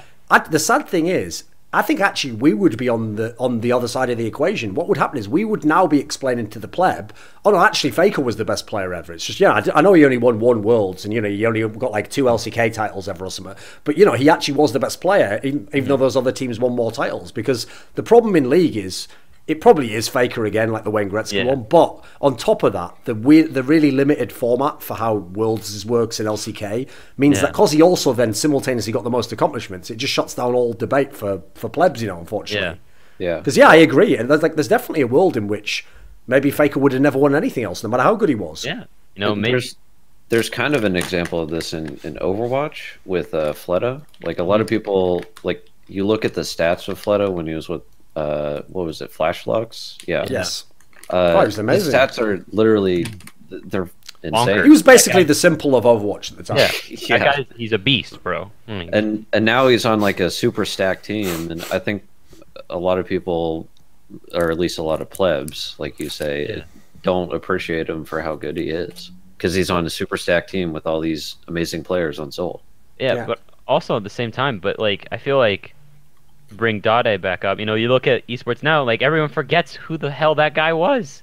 Everyone's like, Dade wasn't that good, clearly he went to China and he sucked it. It's like, dude, he would if you gave him Yasuo, you lost the game. You lost. It was over. You lost. Like, it's because, unfortunately, like, and I don't blame people again, because, like, here's the thing: the general trend to want simple answers is totally understandable. It's something I have to stop myself from falling into. Because, for example, one of the things you'll find that happens is, like, say a new piece of information comes along, you find out that, like, oh, actually this player in the team was a really bad influence, that's why this team didn't work out. Your brain wants to tell you, right, just apply that back to every scenario that he was ever involved in. You've solved it, there we go, that's the solution. Whereas that's still just one little piece of a massive jigsaw puzzle. So the problem is, naturally you want to understand everything. Of course you do. That's the most satisfying feeling. So you're going to reach for the very simplistic answer. And unfortunately, especially in games like League of Legends is a good example, people always want to have, it's very weird, they want a static opinion that they can, like, rewrite history with. So if now we see Dade's shit, somehow secretly he was always shit and he was overrated and somehow he was looking good. Whereas, like, it's obviously, it's a lot more complicated, but it's a lot more logical that, well, no, he was very good at one point in time, and then maybe at one point in time he wasn't as good, and maybe now he's terrible, and those all exist simultaneously. And here's the sad thing, we will never know the reasons how he got from really good to shit to good to really bad. And yeah, I agree that's not satisfying, but that is also life. Like it's not going to be satisfying, is it? It's complicated. Yeah, that's why I always wish the Monte Cristo storyline paid out, where he said that I had more. He had a higher peak than Faker. I'm like, oh man, if only that happened. If only. You know, instead now we have like Dandy and fucking NA Challenger. Like, oh god. Sad state of affairs, isn't it? Yeah. The GBM, where is he, in Turkey now? Oh god. Yeah, whatever happened to that guy? I've been watching League much lately. But... As I think Kelsey stated, basically the Turkish like soccer team or football clubs have all come in and started like shelling out mad bills to get Korean players, and literally like it's left EU looking like a barren wasteland because there are no imports, and you have all like some of these homegrown talents, which to be fair with Vitality are fucking nasty. It was basically like half a challenger just got put into the LCS. Yeah, like basically it's like, all these solo queue, welcome to LCS. Here's your new starting roster. I'm not looking at you, H2K. But basically like all the Korean players are like, okay, I have realized that I don't care about winning that much. Show me all the Skrilla that I can get. And Turkey's like, hey, over here, look, we'll buy you a Mercedes-Benz the second you get here. And NA after franchising. I mean, hopefully it will get better when EU franchises next year. When more, like PSGs and Schalke's come in and say, sure. we want a super badass esports team. But for right now, like, you've got fucking that casual guy somehow managed to play an LCS for like 3 weeks.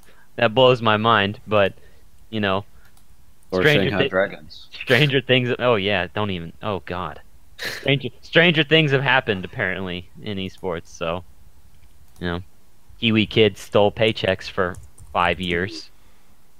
Right, That's still that blows my mind, man. That someone like how, dude. I just want he must have like the best communication skills ever. To talk to these guys like I've got all this experience. Like you're looking for a player like me. It's like if you looked at any of the stats, it's like, mate, you're fucking trash. Hello? It must not be that good because he basically ran Cutie Pie out of League of Legends or out of the pro scene. I don't think so. I think Cutie realized that he could just like sit on his ass at home all day and make more money. The saddest thing that a lot of people don't know is that actually, in fact, I obviously did a reflections with him where he talked about this. Cutie's Cutie Pie really smart. He actually had no plans to ever stream, and basically his girlfriend just made him do it, and then I think she still does it to this day. Just sort of like runs his life as like a PA, sort of like do this, get up, start streaming. So he would have never had this whole side career. He would actually just waste it away at the bottom of LCS, basically. Yeah, dude, it's sort of nuts to think about. Like that guy's hilarious in real life. I don't necessarily dig his like stream personality, but like he's funny as fuck. So like he's just like a funny person. He's like a Joey Diaz. Sure. He's like a Joey Diaz type character who's just like funny without even like being like trying to be funny.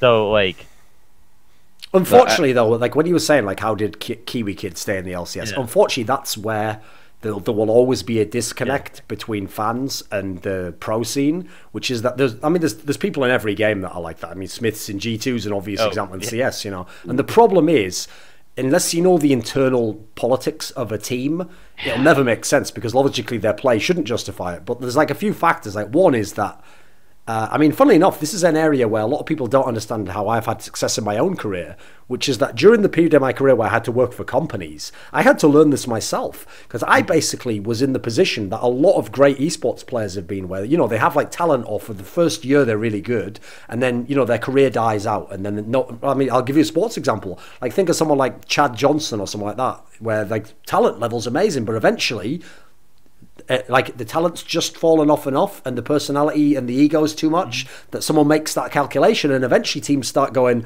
we won't get this guy, even though logically of course that guy should be in like 30 teams and he can't be a wide receiver for one of them. Get the fuck out. No, he can, but the point is at this point in time the negatives, at least perceived, outweigh the positives that a team won't take a chance anymore. Meanwhile, you can have a guy who's not good, but maybe the parts that we can't see, the intangibles of how he works as a teammate, or if he's willing to listen, or maybe he even actually helps someone else's position, is so high that they always have a career. And so one of the areas, as I was getting to there, that it helped my career, is I used to, before, think, well, obviously I should always have a job. I'm way better than this guy, and this guy over here who's already got this job, like I could wreck that guy if I had his job. And what I didn't realize was, like, that's how outsiders see it, because that's all you see basically. But if you're actually in a company, the best qualities to have in an employee is like reliability, like easy to work with, responsible, takes responsibility for what they do themselves, like actually does what they say they're going to. If you have these qualities, that alone will make you succeed. You'll have a job, and you'll have a job for a long time. If you then have some talent, sure, then you'll go to the top.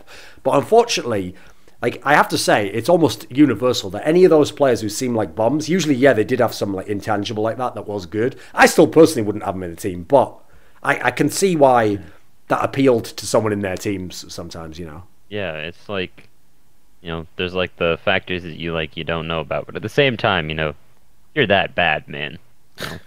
Oh, I agree. Like, for example, like, sadly, I've still never got around. Oh, yeah, go on, keep going. Oh no, I was just gonna say the best example I can think of right now in the NFL is Eli Manning. Oh God.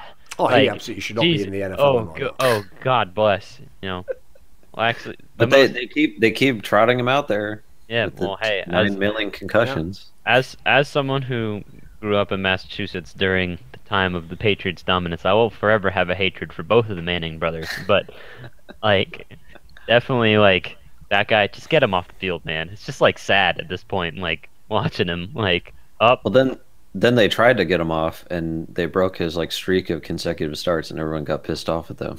Oh God, who? So it was like if you're honestly letting like the fans of the New York Giants sway your roster decision when you're like, who in like whatever. I don't even know what they finished this year. They were way below 500. So they were like, pretty bad. Yeah, they were awful. So it's like, guys, are you really letting, like, who gives a fuck? You might want to win some games. That might be nice. Like, for every, like, the other 54 people on that roster. Like. Well, this is why actually. This is another example of where. Like, actually, now I'm in a position to do it, but sadly, because for the last couple of years I did way too many Counter-Strike events. The downside is, I mean, this is where when like haters say stuff like, all you do is just do banner at events. It's like, that's not our choice necessarily, mate. Like, if I could balance it out more, I would do more serious pieces, Like, one of the things that I often get tortured by is, yeah, it is very easy if like a big roster move happens in like the Roster Mania recently to just do a video on each roster, because it's pretty much like guaranteed income. Like, I have some thoughts on them as well. I'm not going to make a video if I have nothing to say, but it isn't exactly at the highest effort content. It's nothing like, no one's going to go back in 5 years and go, fucking hell, Nafly to Renegades, what happened with that? Like, no one gives a shit, do they? But the problem is, in the time that I've done that video, I could have done something that actually is a bigger topic, like gets into something where like I have to put a lot of thought into it. And so one video, unfortunately, I've just never got to making yet, but I want to make, is that I think I have a very, very different perspective on like the long-term history of how lineups work, because I actually have a theory that once you're about like 3 months into a lineup, I mean, in Counter-Strike, I often say 3 or 4 tournaments, you don't ever considerably improve. Like, at that point in time, think about it logically. You've already played, 100 scrims. You've been to a few different lands. You've had your ups. You've had your downs. You've got to know people personally, so now you can communicate to some degree. Or if you haven't got communication at that point in time, you probably will never develop it to some level. There's probably something bigger that's blocking you. And basically, around that point in time, to some degree, you know who that team is, and you know roughly. I mean, I guess what's funny is people would think Cloud9's the exception to this because they just won the major, but actually, if anything, as we kind of alluded to, not only did they have to have everything go right themselves, they also had to have all these other factors happen to the other teams that they had no choice in themselves. So if anything, that's like the exception that proves the rule. And so basically, the reason why I'm bringing this up is no one else in esports thinks this way. Everyone who's in esports, I mean, for a logical reason, which is if you're in a team, right, first of all, you're not the general manager. Maybe you can't make a player change. So you can't start thinking, well, if this guy was just out the fucking team, we'd win. If you do that, you're probably going to ruin the whole team morale. So you already have to think, I have to work with the team that I've got, and I have to try and improve them. And even worse, because you're working day to day, again, it's going to kill your practice ethic if you think, you know what, Skadoodle's probably never going to be a really sick AWPer again. It's probably going to ruin the team, isn't it? Instead, you have to go, no, if we just worked with him some more, maybe he can improve and maybe he will become a top. I get why you have to sort of tell yourself these lies to keep yourself going. The problem is, I'm not in these teams. I don't have to think that way. And if I just look at history, you don't get these massive improvements. Like this idea that but if they just go home and keep practicing and working, well, what do you mean? What, they weren't doing that already? Of course they were. They couldn't do it. So If you look in history, it's very rare. It's like I made the same point in because the additional point that connects to that is, well, there is one way that you improve teams. You change players. That's the only thing that actually improves teams if you look. Obviously, Virtus Pro doesn't think that way. Yeah. Well, the funny thing is, that's why I think, again, they are the exception that proves the rule, though, because what's funny is even their successes, hey, they didn't win a lot of tournaments, mate, you know? Yeah. Like, here's what's mad. If you actually look at that 5-man Virtus Pro lineup, they might be the worst team to ever play Counter-Strike at converting semi-finals into trophies. Oh, like... Yeah. Like they were in more than anyone, and they converted so few. If anything, they proved that they couldn't win championships. When they won championships, it's almost like they were trying to not win and then tripped over backwards and accidentally won a couple. You know, like it's actually kind of mad if you think about it. Like, you know, in that scenario, what's funny is the part of you thinks, oh, of course I'd take that career, semi-finals all the time. That's a fucking nightmare, mate. To not win a million times. Ah, the Astralis curse. Just ask Guardian. Yeah, it's terrible, isn't it? Oh God, poor Guardian. That man tried his heart out to win that major. He tried his best, but... No, the sickest thing is, that's another example of where, again, if we can take out silly concepts, like if you win, you were definitely the best. Someone like Guardian's a great example of someone where it shows how meaningless the concept of a trophy in a ring is. Because this is a guy where, in 2 of the major finals he played in, the one he wasn't injured in, basically, in the 2 finals he played in, he was the best player in the server, and basically, in a million other circumstances, just has 2 majors now. Yep. And like, you know, like in an alternate reality, you know, Guardian is a 2-time major champion, but unfortunately. And the silly thing about that, obviously, is logically, we should already think as if he is. I mean, you shouldn't, because it doesn't. Major champion doesn't matter in the same sense, but like it's more for teams in that sense. Pretty much, yeah. But unfortunately, that if you just did those little tweaks, how the casual fan thinks of him would be so radically different in a way that like is kind of a bit messed up.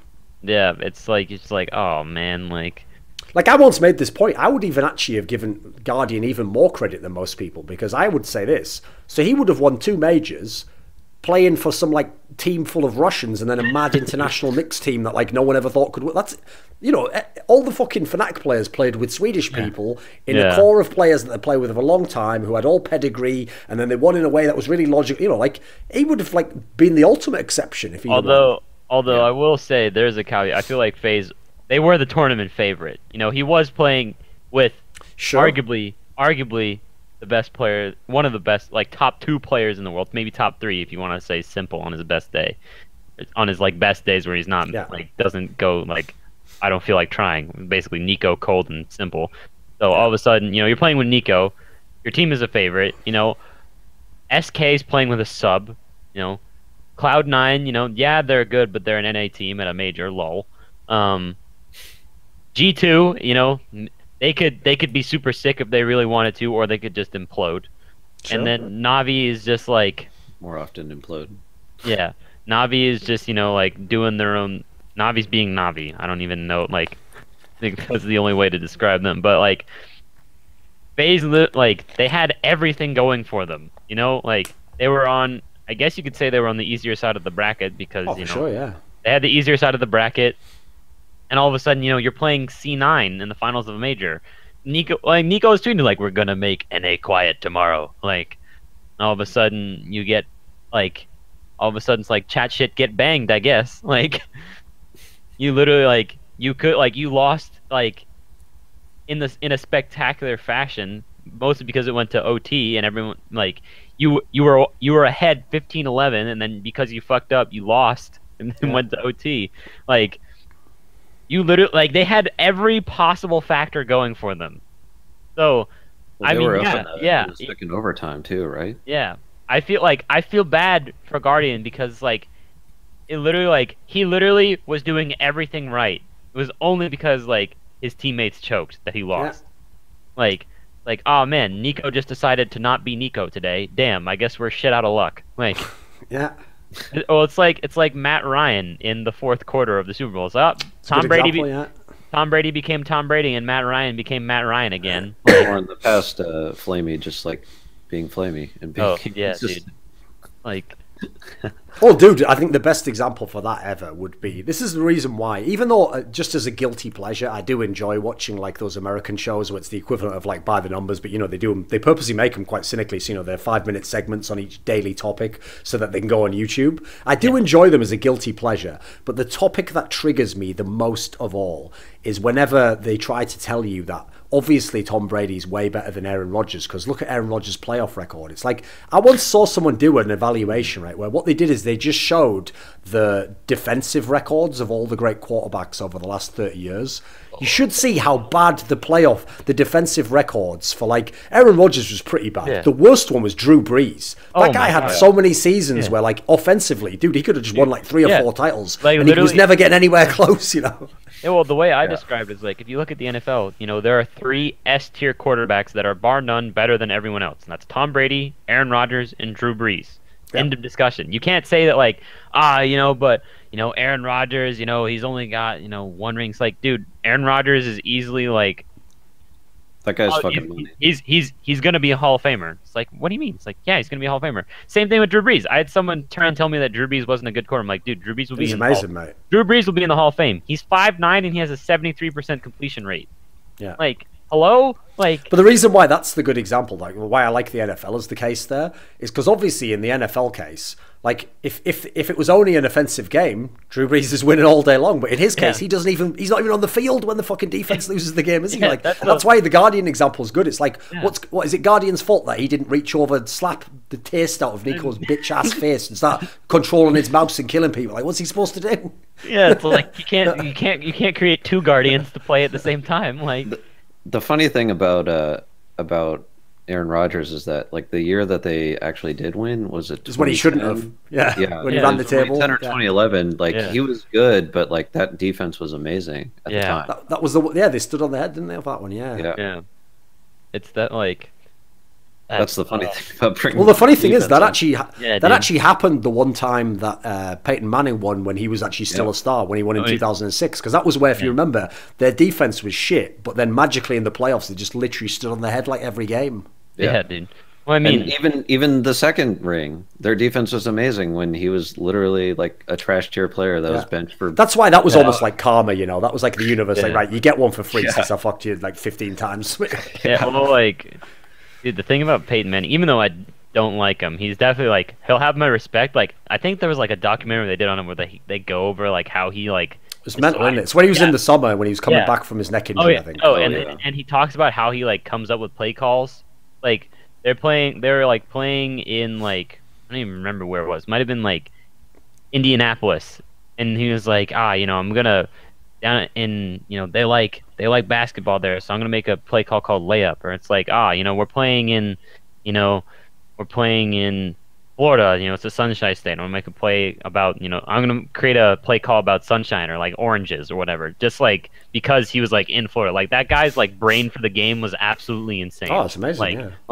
That's why, like, people who are like super cerebral like that, it's like, dude, like super sick. It's like, no, the thing is, if you're a sports fan, that's like sports porn when you find that shit. You know, like every sports nerd is like, oh my god, like, because the key thing as well is, like, even though yes, like, you could definitely go backwards and forwards on, like, could they have won more? Like, circumstance can happen. Yeah. But the one thing I like about people like that is, like, they actually can be satisfied when they retire. Just like, well, I did everything I could. The rest wasn't up to me, you know. Well, it's like, I like that. It might have been like a Bleacher, or it might have been like an SB Nation video. This guy, he made like an 11-minute video, like using like a simulation to see if Barry Bonds could have been the best batter in the MLB without a bat. And basically, he looked at it and was like, okay, you know, he swung at this many pitches that were inside and this many that were outside. So if he doesn't have a bat, you know, like, how many are these are strikes? How many are walks? You know, and basically, what does that mean if he doesn't have a bat? He, like, literally, like, if he was just like standing in the batter's box without a bat. Yeah, it basically, the concept is that pitchers throw at him basically just based on his reputation, and by some miracle he never. So they would have missed some of them anyway. Yeah.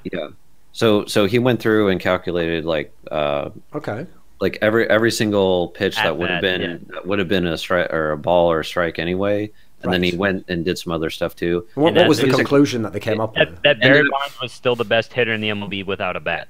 So it looked at his best year, I think it was 2001. Yeah, it might have been 2000. He ended up with the exact same on-base percentage if he had never swung the bat once, just because they threw so many balls at him because his reputation of, slamming the ball was so good. He was intentionally walked more than any other batter in the history of the MLB. That video is actually nuts. Yeah, it's super in depth. Like, it was definitely like, I'm like, oh, this is actually like this is interesting. All right, it's actually a YouTube guy that got picked up by SB Nation. It's called Chart Party, I think.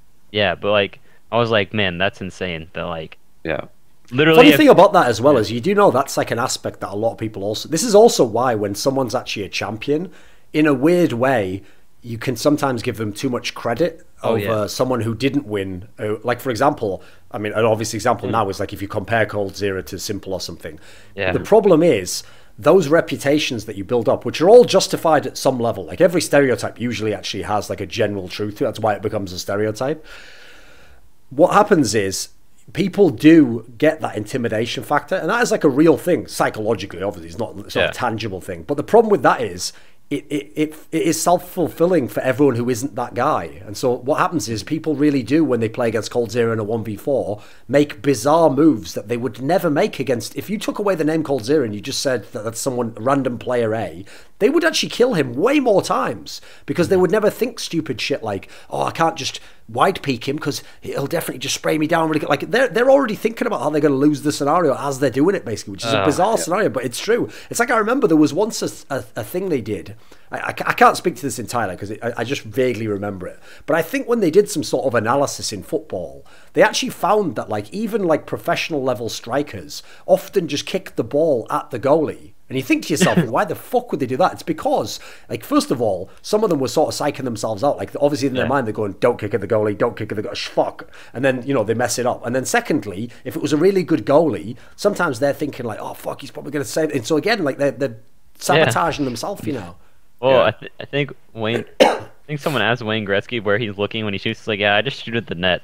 Like, I just literally just like shoot the puck at the net. And it's like, well, you can't deny that logic. If you do shoot, that's why sadly, if you ever look at it, this is like a really, I guess this actually would be a bit of a controversial topic, but unfortunately I do feel like a lot of these guys, like when we referenced Peyton Manning before, a lot of the ones who basically like, obviously part of the reason why he went so ham on preparation is because he had all the talent and ability, but he did have some sort of like a weird mental fragility that he did sometimes make weird mistakes. And he definitely lost a bunch of games that, if it was a regular season game, he would have just won that game, And so in a way, I always thought that that's how he kind of offset his fear that would happen, is thinking, right, well, if I just prepare harder and I go even more in depth and I improve and I work even twice as much as I did, like in a way, he was trying to artificially make up for the fact that at times he didn't know what to do or he did the wrong move. Well, the sad thing is, if you actually look at a lot of the really, really great players, some of them do just have almost like a natural gift in as much as they just don't worry about these things. They just naturally don't get nervous. Like sometimes when they're in those scenarios, like I can think of plenty of esports examples. It just like Shox is probably the best example in Counter-Strike, because if people knew how little this guy has worked and how little he's actually like thought in depth and of aspects of his teammates and but the difference is it's almost like that guy's supposed to play Counter-Strike, somehow when he just plays it just works, like it just everything just goes great for him. Meanwhile, you have some device type guy who's doing the Peyton Manning approach and he's not winning as much. Well, it's like you have to look. It's like when Joe Rogan talked about coaching like Taekwondo to people. He's like, the smarter kids always had a harder time going into fight because they think through every variable. It's like, oh, what if this guy head kicks me and I get knocked out? And what if I get brain damage? What if this? Whereas like the kids who were like, I don't want to say dumber, but like didn't think about it as much. It's like, yeah, it's just a fight. I'll go in there, I'll do my things. Like he wasn't thinking through every single variable.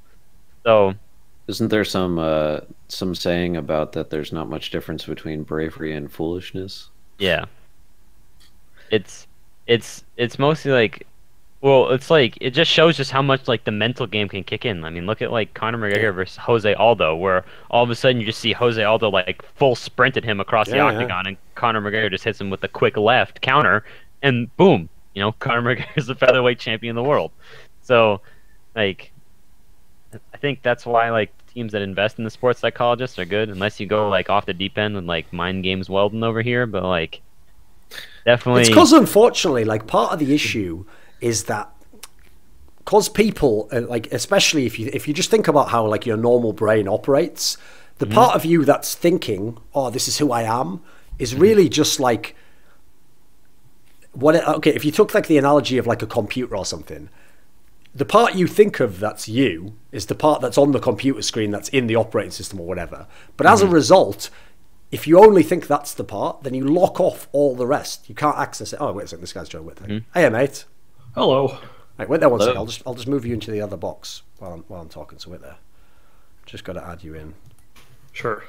I'll just finish this thought anyway, and then we'll go on to something else. But basically, the point I was going to make was, I actually think that, because I've seen that happen a lot, where people who prepared a lot and were really intelligent players actually didn't win. Not only not as much as they should have, but like oftentimes won way less than someone who wasn't even a very cerebral player or didn't like know any of that shit. And half the problem I always felt was that in the moment they're trying to solve the problem from like a sort of rational perspective of like, oh, I prepared and this is the correct answer and I've got to calculate it. But like, that's really what you're supposed to do when you're not playing. And then when you're playing, you're supposed to sort of let the automated element take over. And then you have to play by feel, sort of. You can't play with your brain entirely. That's why I never really bought the angle. Like, I know in sports they always do it because if you win, they want to believe like you knew exactly what you were doing. Like, you don't really. You just sort of like try and do your best. And then if you win, you win.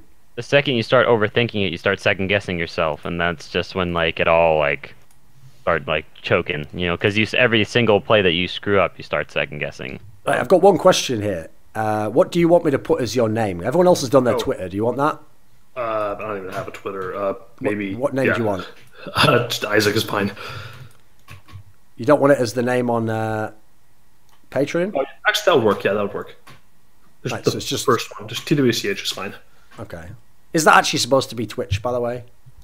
You know, it was, and it got shortened and shortened and shortened over the years from like 2005 onward.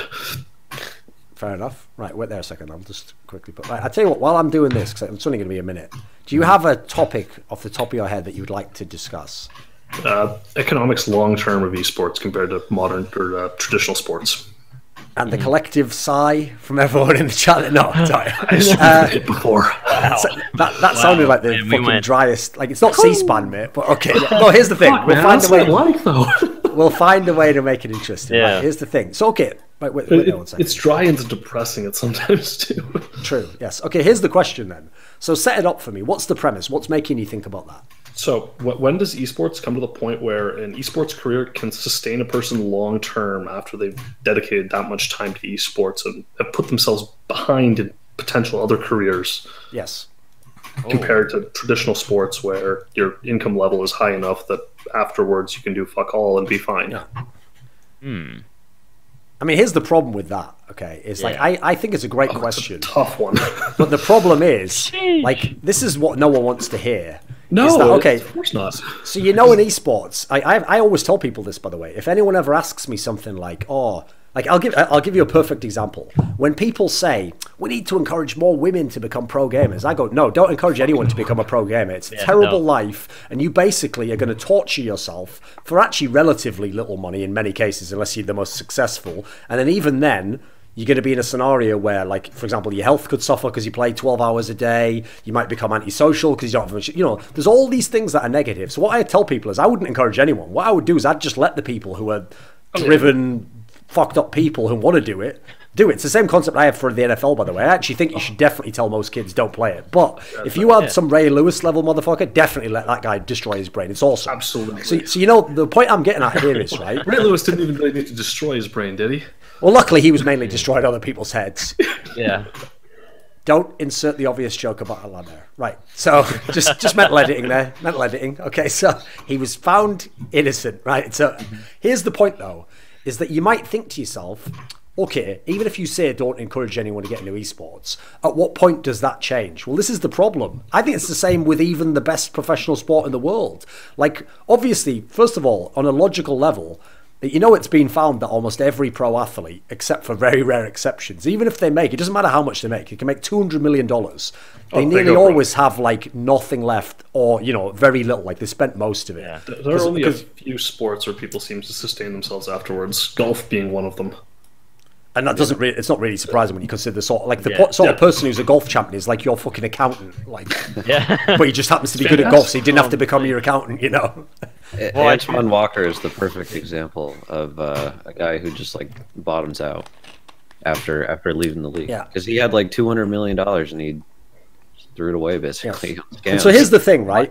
Yeah, dude. Like, I'm just setting that up as the real world example, because in the real world, even in sports, like they actually can't retire afterwards because they fucked up their whole life. But I do, if you make it an abstract premise, like yes, in theory, the guy who makes 100 million should be like enough in basketball if you do it right to live. Yeah, you'd hope so. The question is, in esports, basically, when do we hit that level? And when do we hit the level that players are getting guidance that they need to not make fucked up money decisions? Dude, but like I feel like you're thinking that's so like we are just like not there. Like okay, like think like if you think about it this way, it's like okay, what was the biggest development in esports recently? It's probably Overwatch League and NALCS getting franchised. Yeah. Those were like the two biggest, you know, economic leaps forward for, you know, like infrastructure, player salary, you know, whatever you want to say in terms of like creating, you know, something that's going to be long term. I say long term because I've like, you know, I don't know how long these games are going to last. League of Legends could, you know, like drop off the face of the earth next year, and like that's just how it goes. So Overwatch League may not even take off aggressively. I'm still very bearish on Overwatch League, dude. Like as someone who's like coming from outside Overwatch, I still think that game has spectator problems. Like it's hard. I enjoy Twitch shooters, and that one is a clusterfuck. Yeah, so it's hard for someone who's outside the game to get into it. I think in terms of overall like volatility, I think Overwatch is so much more volatile than League of Legends. You know, it's literally like this is literally its first year of inception. You know, yes, it had good, you know, numbers, you know, off the break, but at the same time, all of a sudden you've got, you know, like the Robert Krafts of the world, you know, the New York Mets, you know, all these like gigantic investors come in. It's like, okay, now what happens if you fuck it up? And all these big business guys like, geez, like these Blizzard guys, they're idiots. Why would I ever? Esports is a dumb investment. Why would I ever? Okay, now you've ruined the part. Now you've ruined the party for everyone for like the next like 20 years, basically. But esports has been a pretty slow growth.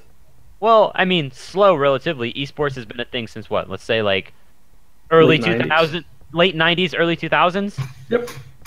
And, you know, the NFL has been around for 100 years. The MLB is 100 years old. The NHL is 100 years old. Over 100 even. Oh, so, like... Yeah, you've got a big competition. Yes, like, but even then, like, think about when was the first, like, you know, $1 million contract in, you know, like, how long after a league's inception was the first $1 million contract? You know? Faker probably beat anyone to that record for the length of a league being around. Yeah, but I don't even know if Faker's salary, like he's getting paid $1 million annually. I think a lot of that. He's probably got a lot of marketing. I mean, sure, he's got a lot of marketing value, and he's won, you know, Worlds 3 times. But you know, I don't think SKT is like, you know, this guy who plays video games really great. Like, probably not. Does the CEO of SKT even know who he is? Like I'm sure he knows. Like, does he? I think he has a general idea of who Faker is. Like, is this guy really worth paying, you know, $1 million? No, I hope Faker gets his $1 million paycheck when he ultimately goes to China in like the season 24. Here's the problem with this, right, mate? Is that I actually generally over the last 2 years have got. I mean, I'll just say it like this to protect myself. I just have like a little fun conspiracy theory that I run on the side, just as a thought experiment of what if all these big figures that we hear quoted but have no verification possible, and in fact, in certain cases, wouldn't need to be verified. Like, for example, imagine if me and you were running a business and we knew that our business would be more successful if we could agree to lie on how much we're paying each other and how much we're making, and no one can ever check. Right. First of all, we might not do it, but someone would do it. And even if we did do it, maybe we'd start out by doing it at a little level, but you know what? Then suddenly these two other guys come along and then they do the same thing and they just say more. Oh, we get 4 times the viewers and 3 times the revenue. And then we go, well, if you're going to do that, I'll make 7 times. Unfortunately, take that same principle and apply it to esports. And sadly, I can't actually do any videos on this topic and specific examples because to start to pull on that thread, it's literally gotten to the level in esports where like I would just mysteriously shoot myself in the head twice with a gun while committing suicide with a note that doesn't look like it was written by me. I don't want to be the fucking... I don't want Richard Lewis to write a book and dedicate it to me and my heroism in esports. I want to write a book about him dying. Yeah, exactly. Written by Richard Lewis. Yeah, but not with me fucking in the, the beginning part. Yeah, Thorin post-mortem, like a dedication to a fallen hero. He died. And some sort of line, like, what I always respected about the man was he went to the limits, but some people go too close to the sun. Icarus. Like, I don't want that to be the intro. His love for Skrilla was his inevitable downfall, in attempting to expose the truth. There are certain areas something like that gets burned at some point, though. Oh, it almost certainly is happening. Is what I'm saying. It's going to just happen. that, unfortunately, like in all these areas that it's happening, I don't really see. Like, here's the thing: it's almost pointless to expose that. Like, you wouldn't stop it. Even if you did, you might actually kill half the industry. And then on top of that, it doesn't really serve anything. It's just the problem is every time you interact with people who don't know even that this is a possibility, yeah, they are going to accept everything at face value. And they're going to each time think, wow, it's this huge. And wow, this guy gets $7 million. It's like, let's look at the economics. Does he really? Like, where do they justify that? Like, if he makes $7 million, can we... okay, people love to say it's to Donald Trump. Can I see your tax records, faker? I mean, listen, you make all the money above board, right? Just show me your taxes saying that you make the million. I think it was $2 million a year or something, or $2 million for 3 years or something. So just show me that paperwork and problem solved. And remember, this is the most suspicious part about all of it, is if this is all legit, it would only prove even more to the world that it was legit if you showed us the paperwork. It never will. Meanwhile, in every sport where apparently they do get paid that, so famously in all the traditional sports, they brag all day long about how much they pay you because it's real. They've got contract requirements to publish contract numbers because they have salary caps. Well, I have a friend. I grew up playing hockey. He got signed to he got drafted, and in his entry level contract, his first paycheck, he's like, yeah, I went and bought a new car. Like, I just got like 90 grand in the mail. Like it's like how do you end up with like? You have like these dudes just like lying, or if they're not lying, they're just idiots and going bankrupt. Like Ember, like whatever the fuck that was. Like High's brother is like, yo, we're gonna start this brand new organization and we're gonna pay our NA born players fat stacks. And guess what? We went bankrupt within 6 months because we picked TDK tried the same thing of just overpaying people, but Koreans instead of neighbors. May or may not have been related to picking up golden glue, but but at the same time, like. We're not I don't think we'll get there for like, a long time. And by then, like what we know is like, LCS probably won't even like in 30 years. In its current iteration, it won't exist in 30 years. It'll be something different, For sure. Maybe we'll actually get a competitive format.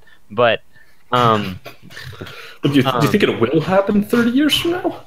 30 years from now, dude, I don't know. I think the viewership's increased a lot. I mean, the viewership increases, but at the same time, a game falls off and disappears, and another game has to reclaim those same viewers. The only game that you can say, that's been around, like that stood the test of time is Counter-Strike. And even then, like CS:GO is in new iterations. Yeah, it's a new iteration. Like I don't think we're gonna get a League of Legends 2. Like, what do you think on this topic? Well, I would think that the players would want the salaries to be public anyway, because they can use that to negotiate their contracts. Yeah. But when you have likely phony salaries being floated everywhere, the players can use that as their leverage, and that's much bigger leverage, right? Yeah, sure, it's not as real leverage, and you get screwed, but it's probably to their benefit at this point to have huge numbers being thrown away, like whatever Looper's contract was with Echo Fox. Is Flower going to be paid as much as Sinatra? Is he going to be paid 150K or whatever? Or how long is Virtus Pro going to continue cashing checks? Well, like you have to look at it and wonder like where, like obviously, like, and that, like, we don't even know like the back end investment numbers. Like we just hear like, oh, the Madison Square Garden Group has invested in Counterlogic Gaming, or Yeah. Joe Montana and various other celebrities donate 35 million to Cloud9. They actually. Luckily for some of that stuff, it turns out actually like there are sites you go to that basically shows like the seed of money and stuff like that. Sometimes they'll show up in like articles about them. But we don't have any but obviously you will eventually get SEC findings if someone really felt like digging through them. SEC, yeah. Yeah, if they're a publicly traded company that's doing the investing. But none of them are public. The day TSM goes public, oh boy. No, I'm not TSM, I'm talking about potential investors in TSM, right? Yeah. If those groups are dude. I want to moving that much money around. That's the ultimate long con. Some billionaire who just hates, the way TSM run things and come in there and buy out all the shares and, That would be hilarious. Get Reggie out of there. Oh no. Whatever will we do? But hostile takeover. Oh god, dude, that'd be it, dude. We have to. That's the ultimate goal behind the Patreon. We figured it out, guys. Eventually, Thorin will have amassed so much money that he can become the primary shareholder of TSM, and then just kill the brand. Expose. Check out Reggie. Expose mock all the fans and blow the brand out of the water. Especially because, obviously in that scenario, I can already tell you from knowing people who've already been in esports and given up ownership stakes, etc. If the key thing is, almost everyone, and especially in the early days, will sell, and they'll even sell the controlling interest. It's just that the number has to be crazy enough that they can't turn it down. Well, yeah. But here's the thing: the other way that you do it is if the number's really crazy, if you also tell them, you lie to them basically, and say listen, I want you to stay on and run the brand though, and I want you to be you're going to be my CEO, but you tell them, but you won't have the controlling interest because I'll have that obviously, but I want you to be here long term. Then obviously the second they give up the control, it's like if you ever watched that old show Smallville, the one that was about Superman when he was a kid. Yeah. Literally for about 4 seasons there was this fairly shit plot dynamic where all they'd do is Lex Luthor, his dad, fucking Lionel Luthor, used to just literally every episode come in well, you're out, Lex, I got the hostile takeover. It's they would just do that to each other every 2 episodes or something. And sometimes it was funny, but then it was how many times are we going to have this one plot device used? There can only be so many hostile takeovers. In fact, at this point, I'm just not going to sell any of these shares so I know who's buying. What's going on here? Yeah. Just esports economics, there's just... Well, here's an interesting factor, okay? So, at the moment, there's a story... first of all, there's 2 big factors I can think of already that can potentially sort of be the afterburner to really blow esports out and make it huge.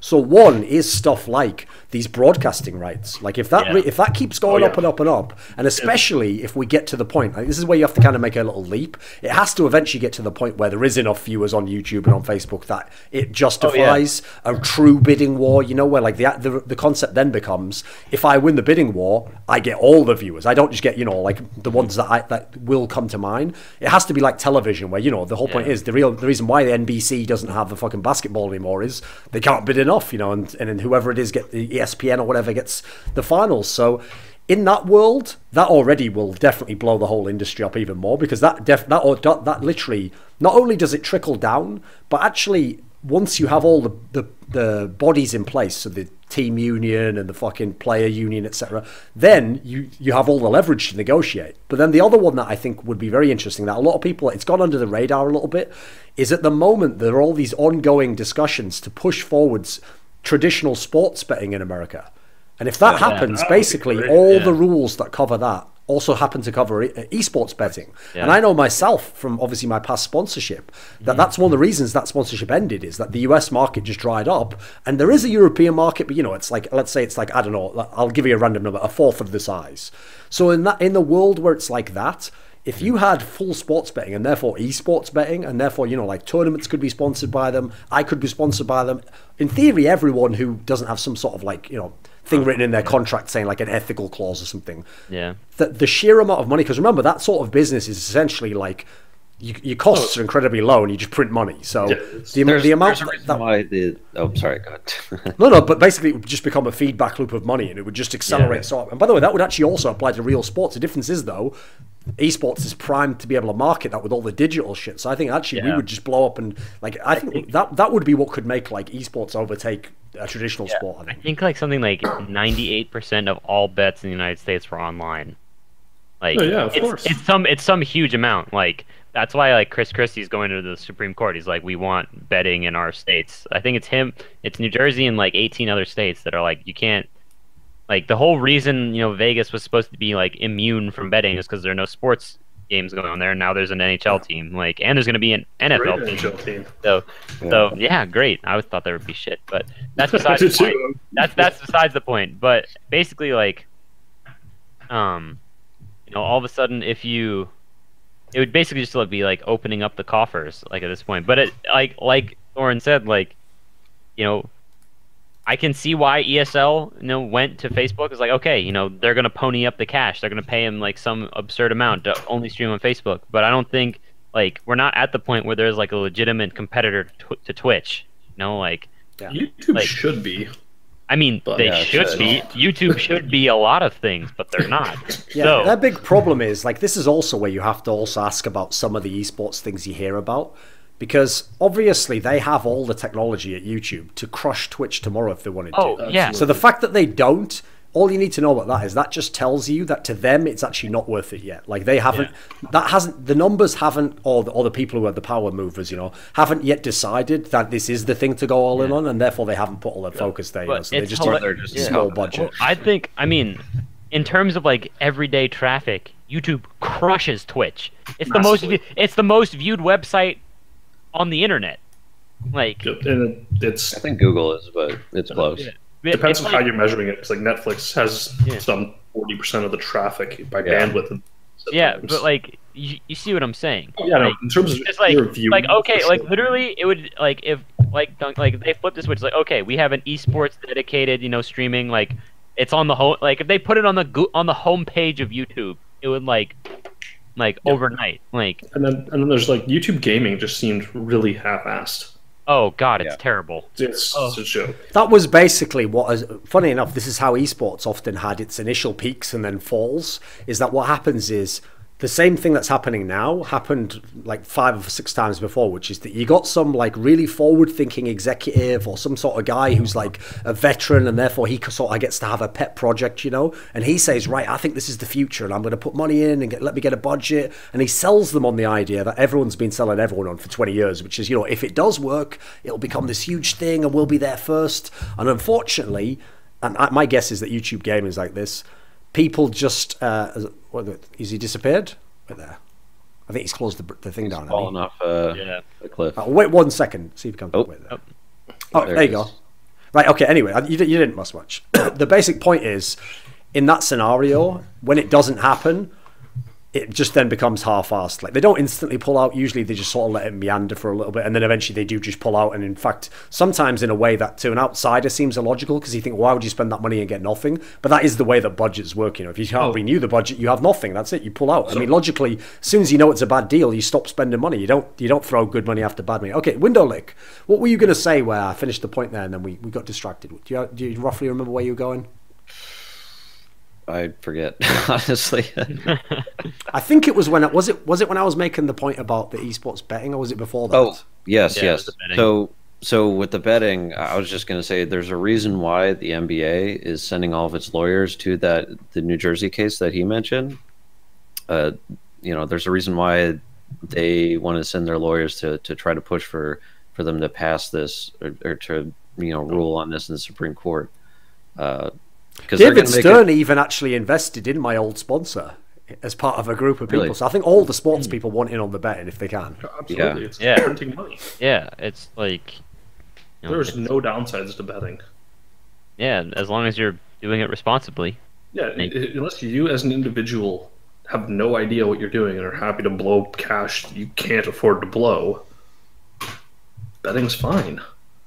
Yeah, the funny thing is, though, there is still a few road bumps. Like, unfortunately, I actually think on that one it'll eventually get resolved. But like, a lot of people don't know this one. But one of the maddest examples I saw of how like corrupt politics can be in America was that whole case with how the UFC wasn't in New York until like I think it was 2016. Oh my god, it was because of the fucking like caterers union or whatever it was. Like, it sounds stupid, but literally it's like because like the caterers in like Nevada wanted to keep the UFC in casinos to like provide like all these jobs, like that was literally like the only, like they would literally like put an embargo and said, to the other, like members of the caterers union or whatever it was, that like that like we don't want the UFC in other states because it provides lots of jobs for people here in Nevada.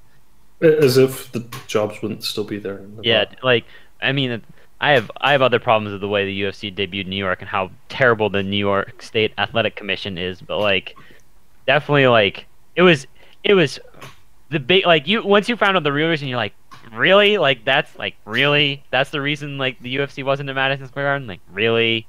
Like there's something kind of similar where I live in Dallas, where it's gone now, but there used to be this thing called the Wright Amendment, where basically there was some weird thing when they were building the new airport. So DFW is the newer airport, it's bigger, but Southwest doesn't fly out of there, Southwest Airlines.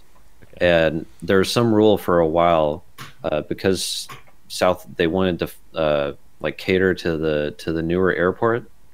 There's an older airport called Love Field that all the Southwest flights, when they're coming in, they can't come directly from another state. So say you're flying from Oklahoma City to Dallas, you would have to fly to a different city in Texas first and land, and then fly to Love Field, just because of some stupid political stuff. Like stuff like that happens all the time. Yeah, so. It's like, ugh.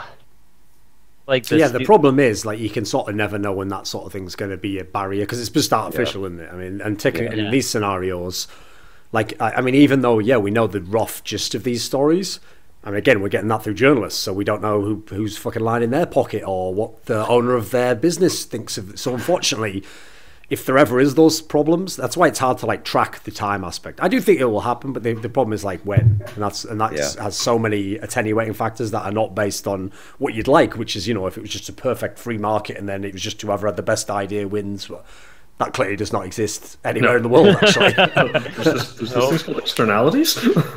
Yeah. Who do you know? It's because if you think about it, the big problem is what you basically describe as corruption or conspiracies is literally the default way that humans operate anyway. It's not that that's like I mean, unfortunately, that's the media narrative. Is like, no, that's just a weird guy who was doing something wrong. It's like, no, he got caught. Like, and in fact, in many cases, he got caught because the rival conspiracy fucked him up. And it's like Game of Thrones, they just chucked him in it, so he gets correct. They're ruthless. So unfortunately, I know for a fact in esports, there's definitely a lot of that stuff going on. I mean, here's a great example, and a lot of people don't know, is that one of the first games that should have gotten like pretty good salaries before League of Legends was actually the game World of Warcraft, the arena mode where you have the 3v3, because that was the first ever esports game that was getting like blockbuster viewing numbers, because obviously think about how many people play World of Warcraft and were even playing these ranked ladders. And so as a result, it was also another game, I believe, where they put it in the client, when you loaded it up or something. And so these factors combined meant that the viewing figures were like literally everyone thought they were a lie. Everyone was like, there's no way they can be 10 times Counter-Strike or something, and apparently, again, I can't know if they were true, but as far as I can tell, it's very likely they were very high. But this is what's mad.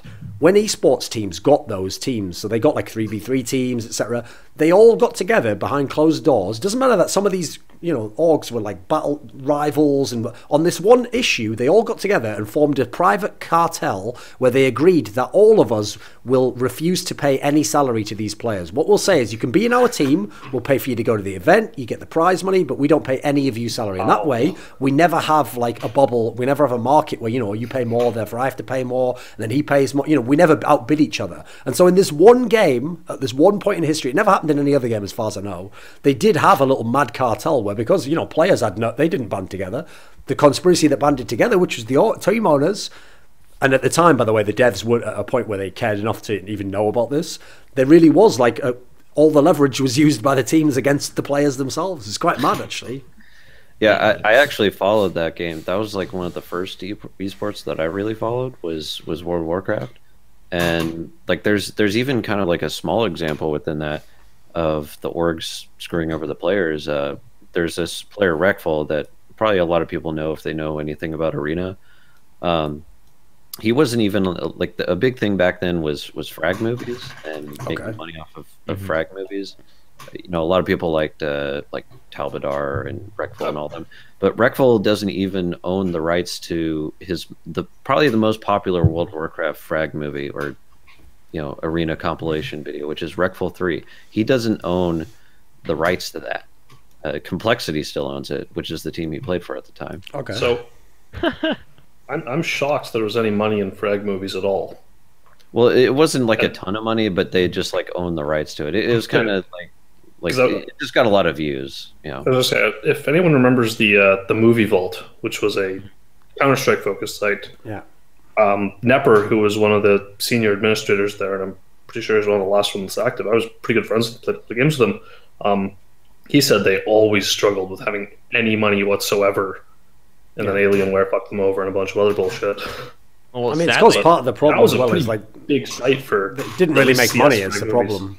Yeah. No, especially because there was no YouTube for a lot of that. There was no YouTube and there's no integrated ads. And I think that's only starting to come back now, whereas people are actually starting to make frag movies and then just throwing up a skin gambling site in front of it. Yeah, I mean, look at, like, what was it? Was it Slingshot that just went under? Oh, yeah. Yeah, like, you have to, like, I know some of the guys that write for Dexerto. And it's like, you have to, it's like, okay, you wanna put out content that, like, is like has like some level of analysis and is like actually like making the reader think about the game, and it's not just like clickbait. But at the same time, it's like, all right, we still have to put out clickbaity articles because like we have to pay for the servers, we have to pay our writers. So like I think like finance and esports is just we're not quite there yet. It's getting closer. Disconnected. Yeah. Oh, what did that just say? Something about it blocking. Yeah, that was weird. Was that him? No, a little message on my screen said something like your network is blocking. Yeah, I got that too. Yeah. Connection lost. Are you connected to the internet? Yeah. Why does it say that? That's weird. I don't know. We're talking. We're still talking to each other. Works, so. Yeah, I don't know. Oh man. We're talking via ESP right now. Yeah. Right. Well, anyway, one of the weird things about that though is like, unfortunately, that's another example of where it's so hard to like do a trajectory into the future because, for example, until I think it wasn't even that long ago, off the top of my head, until maybe like 2010, there actually wasn't very strict enforcement even on YouTube when it came out of stuff like. All right, mate. You didn't just watch, but basically on YouTube, the first few years of YouTube.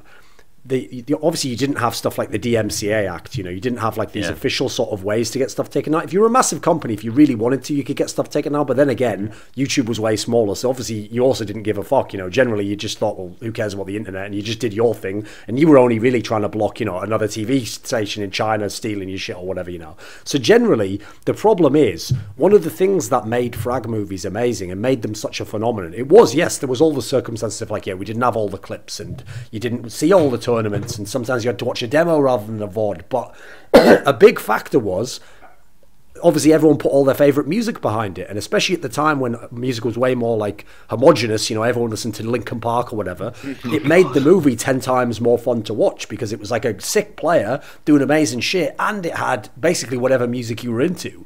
Now the downside is obviously that actually can't exist now because that shit will get like literally copyright matched even if the guy from Linkin Park doesn't know that you did it, and it'll get taken down and your audio will get muted and you'll lose the monetization. So sadly, that's like one of those examples of where you can actually have a sweet spot that you actually lose eventually. Like basically there was probably like 2 or 3 years where there was a YouTube, you could make money from it, people could watch, and you could have the music, and then we actually came out the other side and now you have to use some free track or, and it'll never have the same impact, unfortunately. Like sadly, this is one thing people might not realize with my content.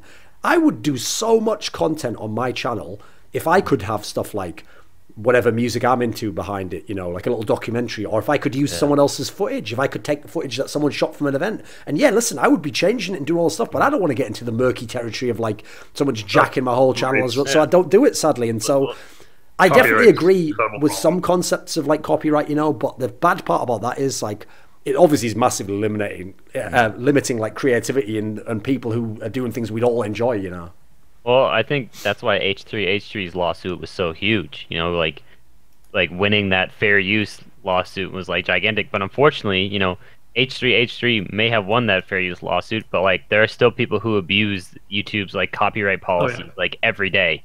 It's like, yeah, of course. Like literally, the thing about a lawsuit is, even if someone else wins a lawsuit on nearly identical terms, that doesn't mean you can afford to countersue if a big company says no, fuck you.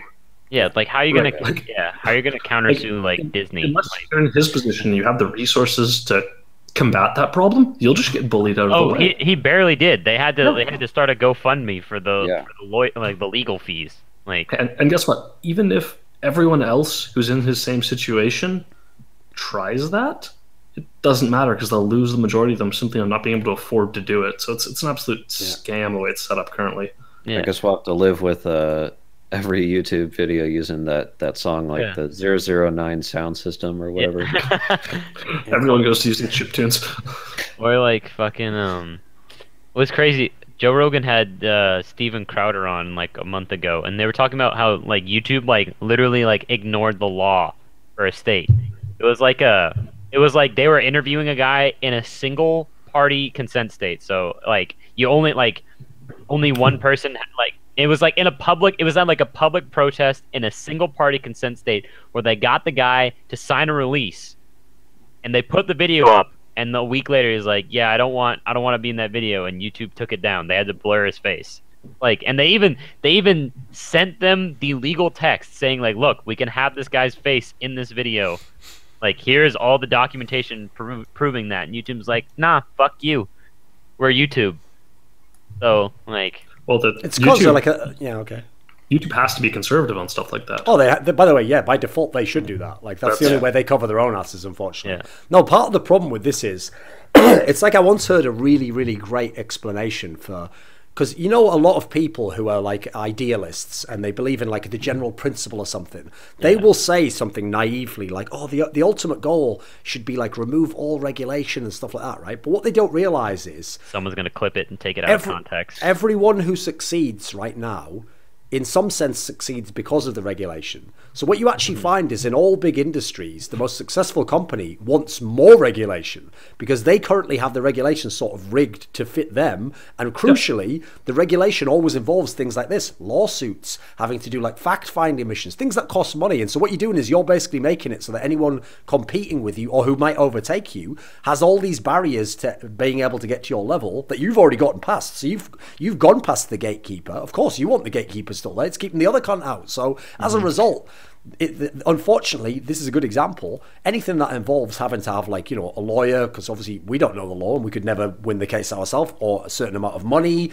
even if you get it back if you win. Who can fucking gamble their life on that? Probably the biggest one of all, and this is the one that's affected esports the most in a positive way actually, is the reason why there haven't been many esports lawsuits is because esports moves so fast that who the fuck wants to take a team to court who like stole your player if it's not going to be resolved for 3 years? Like in 3 years, none of us are going to give a shit. In fact, he might even be back on our team in 3 years. So that's why for the first like 10 years of esports, almost no contract was ever enforced. Like I literally could have just come and taken your player tomorrow, and you might get mad and say something publicly, "Oh, this is bullshit," and you'd be right, but you'd still swallow it. And even worse, you'd think, I might do that myself, you know, and then just take someone you say, you know, that's just the way everyone did it, unfortunately. Yeah, just push the next best player available. Or like when half of NALCS didn't have the right visa the proper visa for any of their players. Pretty good, right? And then TSM fucked them all later. TSM, was it TSM Cloud9 that fucked them all later? Cloud9. It was Cloud9, yeah. Okay. Yeah, the hilarious problem is when you get to a league format like that and you suddenly need proper work visas. Well, I think that's the problem. Is they're there for so long. Oh, the biggest thing for EULCS is that I think Germany is now finally recognizing esports athletes as legitimate athletes, so they can get like not get totally fucked when getting paid. It's like, why couldn't you solve this years ago? Like, we could have had Gambit and fucking EULCS. And they were really fucking good at that point. I almost wonder if we'll see more lawsuits about contract disputes, like when esports gets bigger, or if it does, rather. I mean, I wouldn't be surprised if leagues started enforcing mediation. It'll take like an external party running these leagues, though. No, like, what I'm saying is that the leagues would enforce alternative mediation, right? So the downside is the league would rather be the one who decides it, basically. Yes, they would rather, like, for example, That's the reason why there wasn't a court case of are the Patriots allowed to inflate these footballs. It was like, no, we will decide you're fine and whether you are guilty, even though we are not a legal body in any way, and probably have our own super dodgy way of deciding these things. It's it's like Riot's banning of Monte Cristo for being an owner. Like, are you going to provide any backstory, any like knowledge? Like, are you just going to have the entire community hate you when Monty releases this hour-and-a-half long video of him showing all the facts of the situation from his point of view? Like, you literally you cannot have like a developer like run a league like that where they're constantly breaking their own rules. It's like, what was the point of establishing the rules in the first place if you're just going to like go and like break it when it's convenient for you?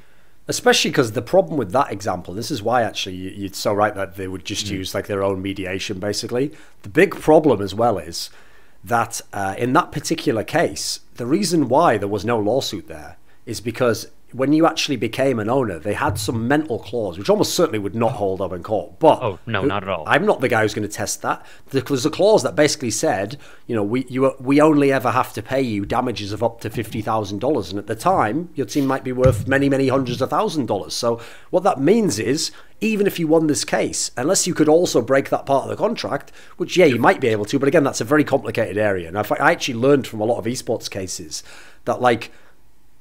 Myself and almost everyone who doesn't know a lot about the law thinks that there are all these set rules, but really almost everything's a vague grey area. That's why the better the lawyer, the more you can pay him. He's basically just a guy who's more creative at coming up with potential solutions, you know. So unfortunately, it's very, very rare that you have like clear-cut cases where you know you're going to win and you're going to solve the case. It's more like, how much are you willing to gamble on this? How certain are you that you want to do it? And then, so as a result, a lot of idiots said, well, if they'd really broken the rules, you should have sued them. It's like, who wants to waste 3 years of their life doing that and at the end maybe get fuck all for it, you know? Then you have the US legal system where the process seems to be judge rolls 2d6s to decide how many zeros to add to the end of a check. Yeah. I mean, there's a reason why judges exist. You know, if everything was set in stone, then there would be no judge to interpret the law. For sure, yeah. But if you have to go into U.S. jurisdiction, you can run into a lot of problems that wouldn't exist otherwise. Yeah. Yep.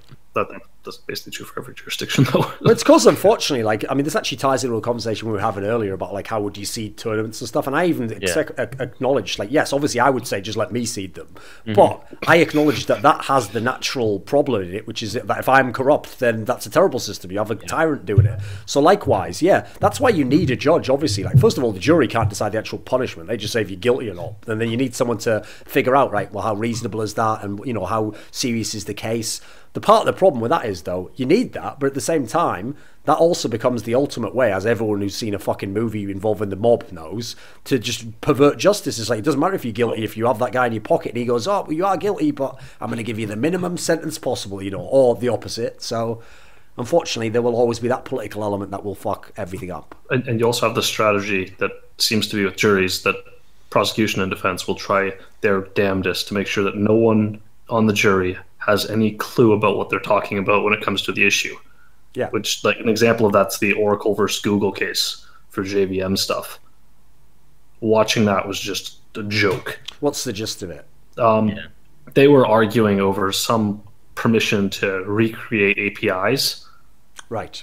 And both defense and prosecution did not want anyone on the jury who had any technical aptitude whatsoever. Yeah, of course. Yeah. And it was so painful to watch from my perspective as a developer. It's just like, you're so wrong. So they can do the Chewbacca defense. Yeah, exactly. Your grandma's on the jury asking you, honey, what's an API? Like, well...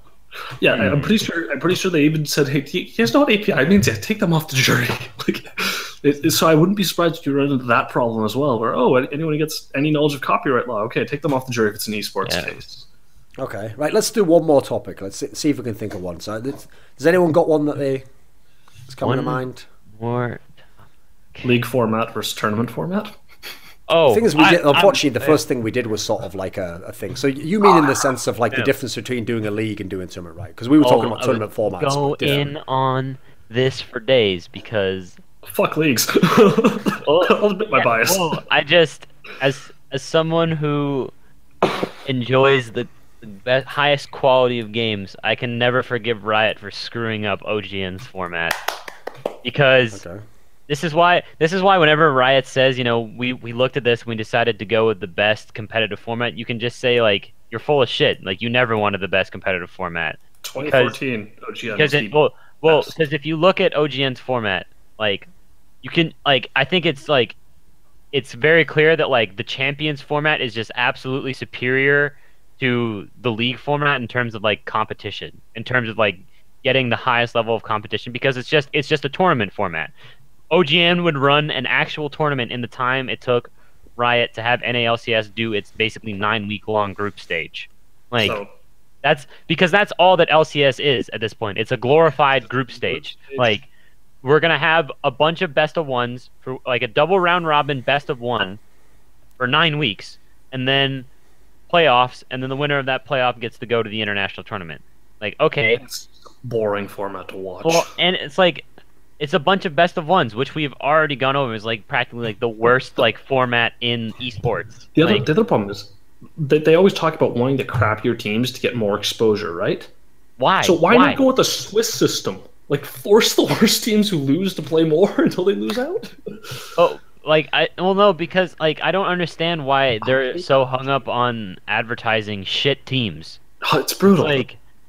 But literally, it's because, unfortunately, like, if I had to speculate, since every single NA developer has a paradigm which is NA Sports, NA Sports is a massive cartel, and the whole point is we want everyone in the league to succeed so that the league succeeds and we all make more profit. Like a lot of people don't understand this. The whole reason why they have all those utterly moronic like drafting rules in every NA sport is because how the hell else are you going to get a star player to go and live in Minnesota? It's not going to happen. You have to force him to do it. But the key thing is, if we have a star player in every city, not just, you know, like 10 people in New York and 10 people in LA, etc., then because more people generally will watch, in at least in the sports model, where obviously the people watch locally, etc., everyone makes more money, and therefore, even though, like, yes, like, NA Sports in a way are like the fucking WWE. It doesn't really matter who wins the fucking WrestleMania, as long as everyone on the card gets paid and loads of people watch WrestleMania, right? It's not really about the competition. Yeah, half and half, and obviously in sports is a bit more about the competition, but there's definitely an element where business has got to succeed first and foremost. So,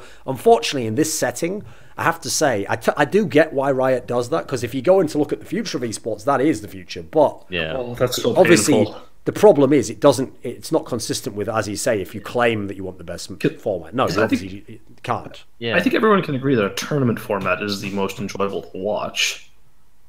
Here's something interesting though. So what a lot of people might not know is that the reason why OGN in League of Legends has that format though is because actually StarCraft, it's what they did. In StarCraft they used to do both formats. What they did was they had a team league, which was a league, and it played every single week. And what's good about a league is you have 3 days a week that you know it's going to be on, and you know when your team's going to play, and you know that they play 2 games a week. And and then what happened was they had the 1v1 tournaments, which were basically similar to the format of OGN Champions in League, but that was just to show off the individual players. You know, that would be like the cool story of the guy who became the champion, or, you know, this guy's fallen off even though he's a really good player in the team league. And it was a way to have both at the same time, which is obviously would be the ideal scenario. Now the problem is, I was just going to say, when they changed formats from Season 4 to Season 5, I remember having a Reddit post up because I was just so frustrated at the immediate time.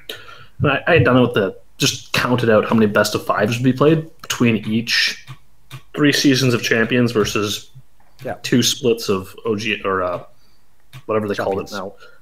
LCK, right? Yeah. You went from like 25 best of 5s in 1 year to under 10.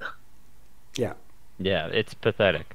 It's like, but here's the thing though, is that basically in League, unfortunately, we've actually never had a league. Yeah. Because, as you say, the stupidest part... I made a video about this, but no one else seemed to care about it. Yeah. For me, the stupidest part of the NALCS is that you have a league, we call it a league, and at the end, you don't get any prize money for the league. All you get is a seeding into a tournament. You win. If you win. No, that's if you win playoffs. If you win. No, what I mean, smaller than all the like T3 what I mean, mate, no, is no. you don't get anything for the league part though. Oh yeah, like no. Immortals doesn't get anything for being first place. That's the problem. And so here's the part that I never understood is like, first of all, you don't have to change anything about LCS, but logically, you should probably get something for finishing first place, no matter whether you blow the playoffs or not. And then secondly, this is the part that because it's never been done, I can't really know if I'd prefer it.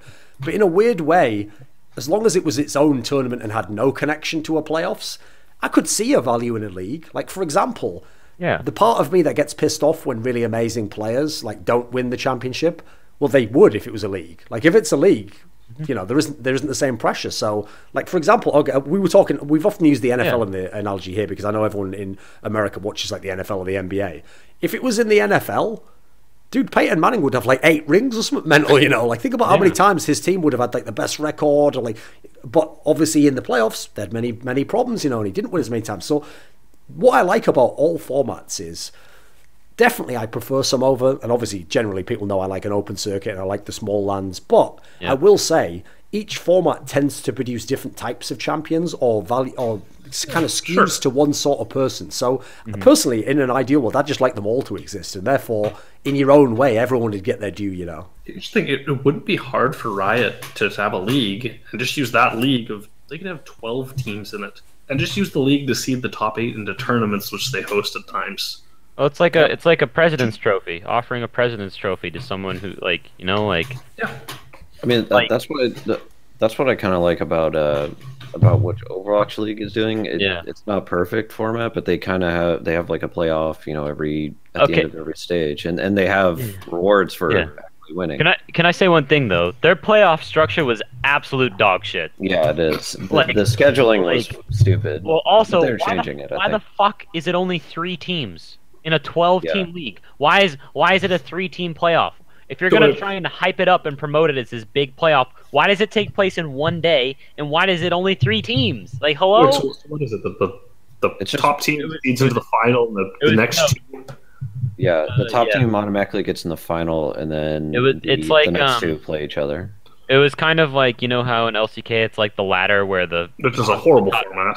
Yeah. It has its merits, but I can, It has some merits. It has some merit, but I can see why it's there. But basically, instead of having having to play through everyone, you only have to play one opponent and then. It's because unfortunately, that's again the compromise of taking a league and perverting it into a playoff. Is like you've got to give them something, right? So at least in theirs, logic was okay. Your prizes, you at least get to start later in the tournament. So basically, what the Korean approach of that kind of a gauntlet does is like, sure, you don't get anything for being first, but you at least get to be in the final, which is a compromise. But unfortunately, if you've noticed in almost every scenario, compromises aren't good by nature. Like you actually want things to be fairly or pure in that sense. You either want it to be a tournament and to be super awesome, or to be a league and to be a league. As soon as you compromise between the two, you get sort of the worst of both worlds in a way. Well, I love the NFL playoffs the most out of any league by far.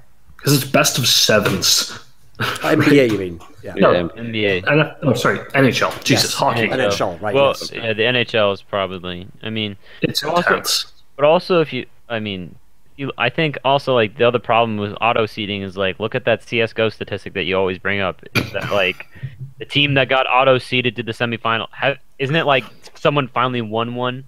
Yeah, it took quite a few years. Yeah, it took like 6 or 7 years for that to happen. Yeah. But like 1 in 200 something because people didn't realize the point I made with that. I mean, it's not conclusive because obviously, for example, it did happen afterwards. It's just that suggests it was a bad format. Like it was never finding the best team, basically. Yeah, it was just it's like you have to. I feel like there's too much compromise for viewership. It's like we can't. Stop masquerading like you're all about the competition and the spirit of the game. It's like, well, obviously, you need to make money, and sure, I can understand why, but just don't be a hypocrite about it. Like, don't say that you want one thing when you're clearly doing another.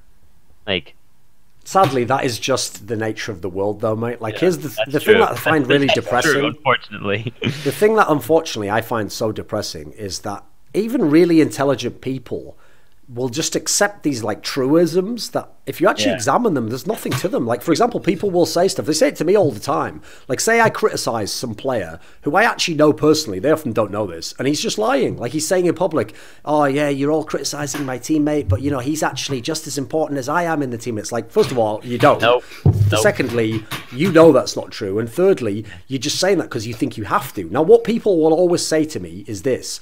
Oh, so he's supposed to just say he's shit and that he doesn't want him in the team. Like, yeah, those are the only two options. What a reasonable dichotomy that is to give me. Yeah, like, obviously, the real solution there is if you are someone who is hopefully intelligent and has actually sat down and thought about what you want to say, you can absolutely say basically that the guy isn't that good a player and that, you know, you largely have him there perhaps because you like his attitude, you know. But there's ways you can say it that are quite tactful, still accomplish the same goal, but you just don't have to lie. And so unfortunately, most people never go for that sort of third path. They go for one of the other two extremes. Either they're like, I'm just being honest, and they're just like a massive arsehole, or they're like, oh, I have to be a nice guy, and they just lie out their arse, you know. So unfortunately, so few people realise that. I've always said this. Like, unfortunately, I'm the worst person to say it because obviously, like, the persona I play, I explicitly do not attempt to be like the most reasonable person with everything I say, and obviously I just have a certain dark sense of humour. But unfortunately, I've always said I think you can actually say anything to anyone. It's just how you say it, and that's the most difficult part. It takes a lot of skill, I'll admit,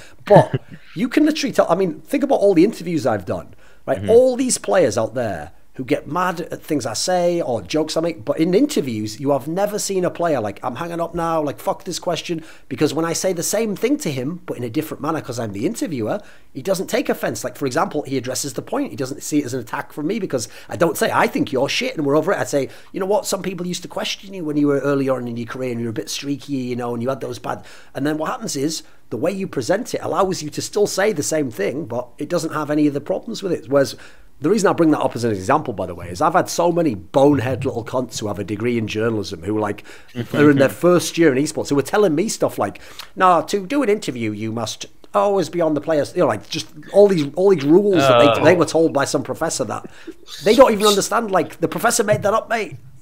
Sports journalism is painful to read in most cases. Yeah. Yeah. Well, what's great is I'll give you actually a little exclusive here. There was a guy who really epitomized this. He's still in esports now. I think he actually does something. I think he works like social media for some team or something. And what he did was he came into League of Legends, and he is someone who had a degree in journalism. I think he was just out of university, you know.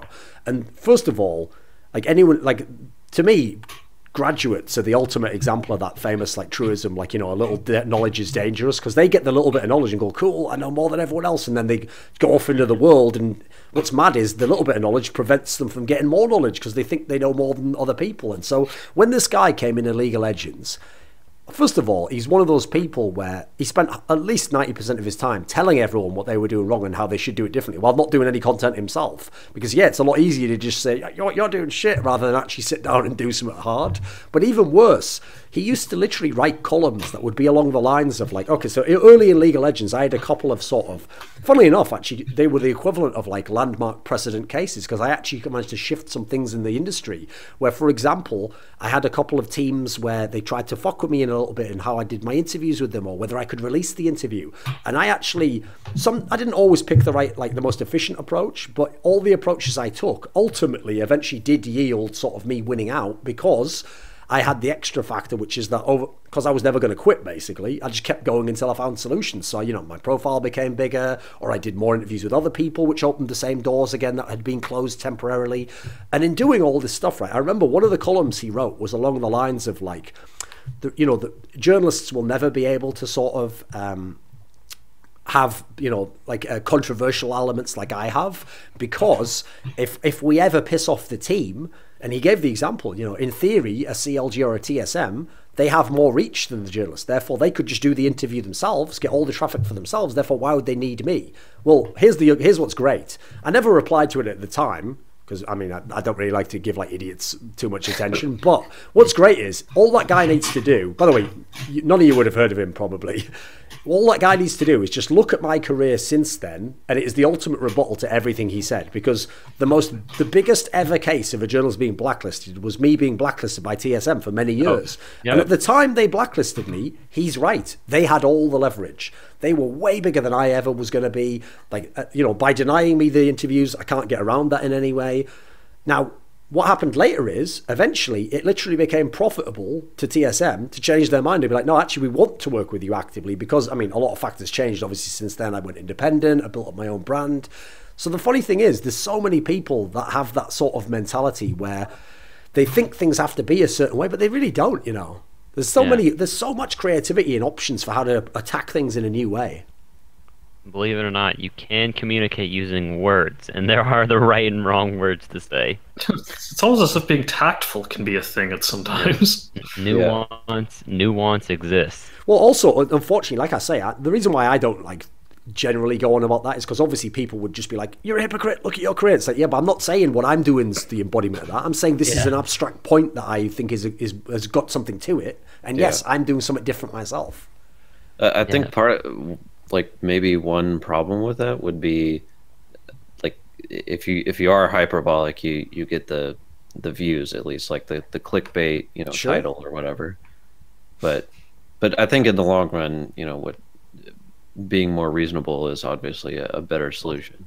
Esports based on demographics seems to be very just ripe for clickbait. I mean, everything on the internet is, right? Oh, so I would say I've seen more of it with esports lately than I have with many others. Though. Sure. Yeah. Which is unfortunate. Well, it's become everything on YouTube has become clickbait now. Yeah, you know, if you look at all the titles of all like videos from big YouTubers, it's all caps, like it's painful generalization. It's like, all right, and like, okay, I'm getting clickbaited. This is the thing, though. That's another area, though, where the truism goes, you have to do clickbait.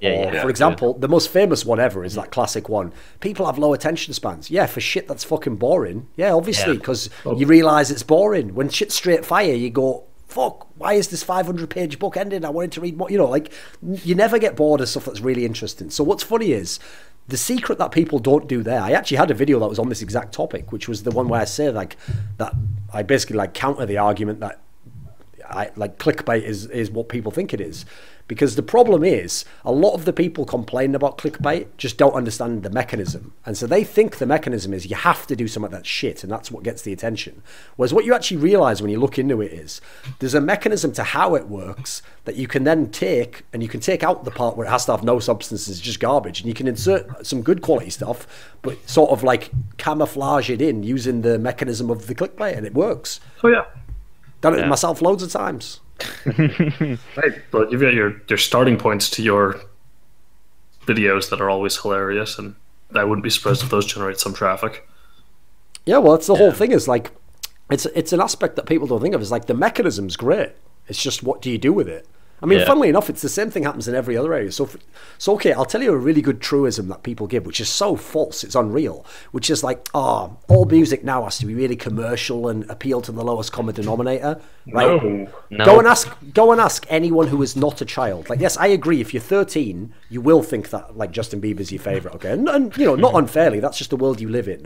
But that same person who's 13 now, go ask them when they're 35, and I guarantee you that they won't say Justin Bieber. Even if they say a popular person, they'll say someone who still was like, you know, like a songwriter and at least did something that was like really, you know, even if we don't like it and it is a bit commercial, it's still got some substance to it. It's got something meaningful, and that's what really like reached out to them. And so the example I would give is that, like, basically it's the same story. The clickbait part is really good for getting like just a click. But you'll never get like the actual connection and all the other aspects that come with being successful and being the most loved thing off that. Like, usually the most loved thing is the thing that has the aspect that appeals to the popular person, but still bridges like some sort of expression. So the example I always give people is, a lot of people do not know this, but do you know the genre that technically Nine Inch Nails is in? It's called industrial music. Yes. Yeah. Like, industrial music is a genre that was not in any way popular basically before Nine Inch Nails. Like, all the bands that were in that were either like super underground. That'd be like proto-industrial. At times.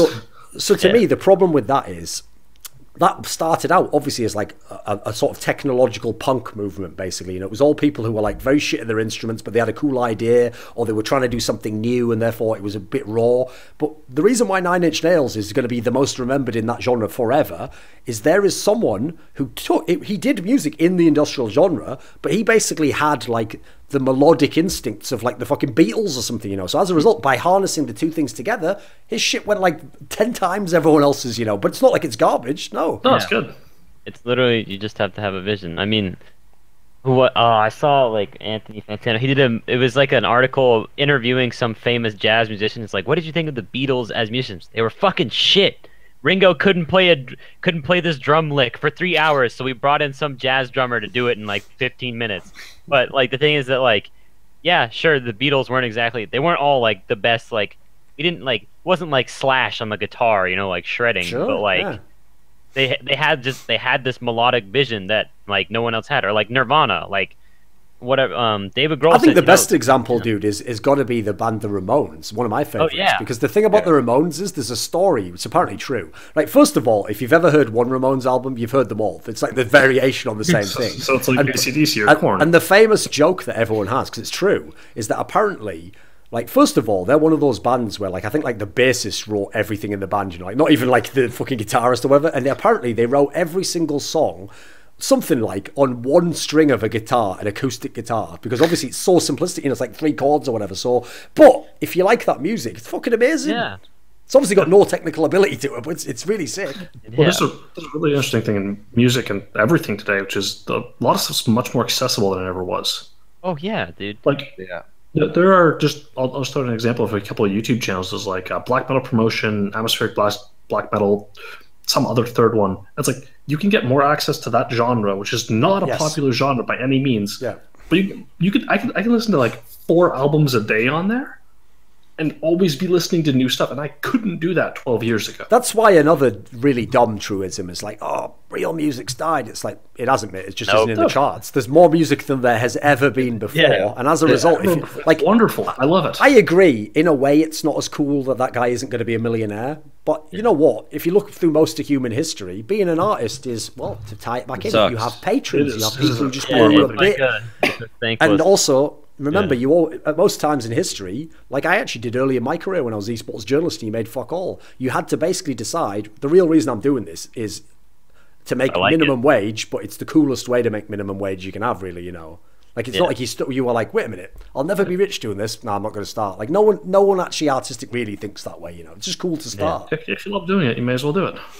Yeah, I mean, there's so many more ways to just be able to monetize stuff like music or exactly. That's also, by the way, what I think will happen eventually. It hasn't fully happened yet. I know you've got things like Bandcamp, etc. But some days someone will figure it out. I'm not sure what it is, because it'll have to, obviously it's someone that doesn't exist, but someone will do the musical equivalent of cracking the atom, and they'll figure out some new way to monetize it. And then the difference is that guy will then become the super duper millionaire way more than the other people, because, you know, obviously, like Guns N' Roses, yeah, they might have made hundreds of millions, but you just know, like, the fucking record people made like the billions, you know. The difference is whoever figures that out, like whatever the key mechanism is, that'll be when a band makes fucking billions, you know. Definitely won't be physical copies. Oh no. It'll probably be some sort of, like, I don't know, some new distribution method, like, I don't know, Spotify on crack or something like that. Don't get me wrong, vinyls are wonderful. I've got like 50 or 30 Wolf Eyes out vinyls.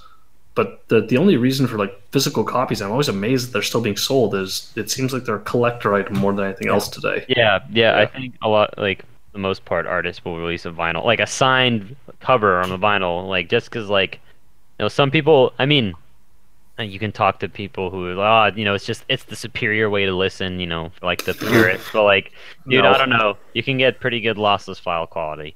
But, FLAC, a nice amp, a decent set of headphones, and you've got an enjoyable. It's definitely, like, I think a lot of people think that, like, for the most part, like, oh, pop culture's worse, or music's worse, or movies worse, or TV's worse. It's like, actually, like, things have gotten better over time. You're just being a negative Nancy. This is like the best time to be alive as a human being ever.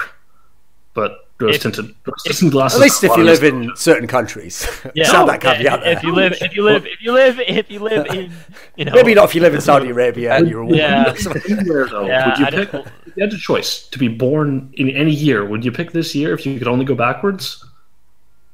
The problem is, though, again, it depends what you are. Like, there's a part of me, mate, thinks that, like, think about all the restrictions I have in my life now. I'd like to just be a straight fucking Mongol warlord, just running game, just rocking shit. Like, I'd have slaves out the arse. I'd have all, you know, I wouldn't even have to have any. If you think my social skills now have been raw, I would never have to learn them. Into that mercury pills are the thing you want to be doing.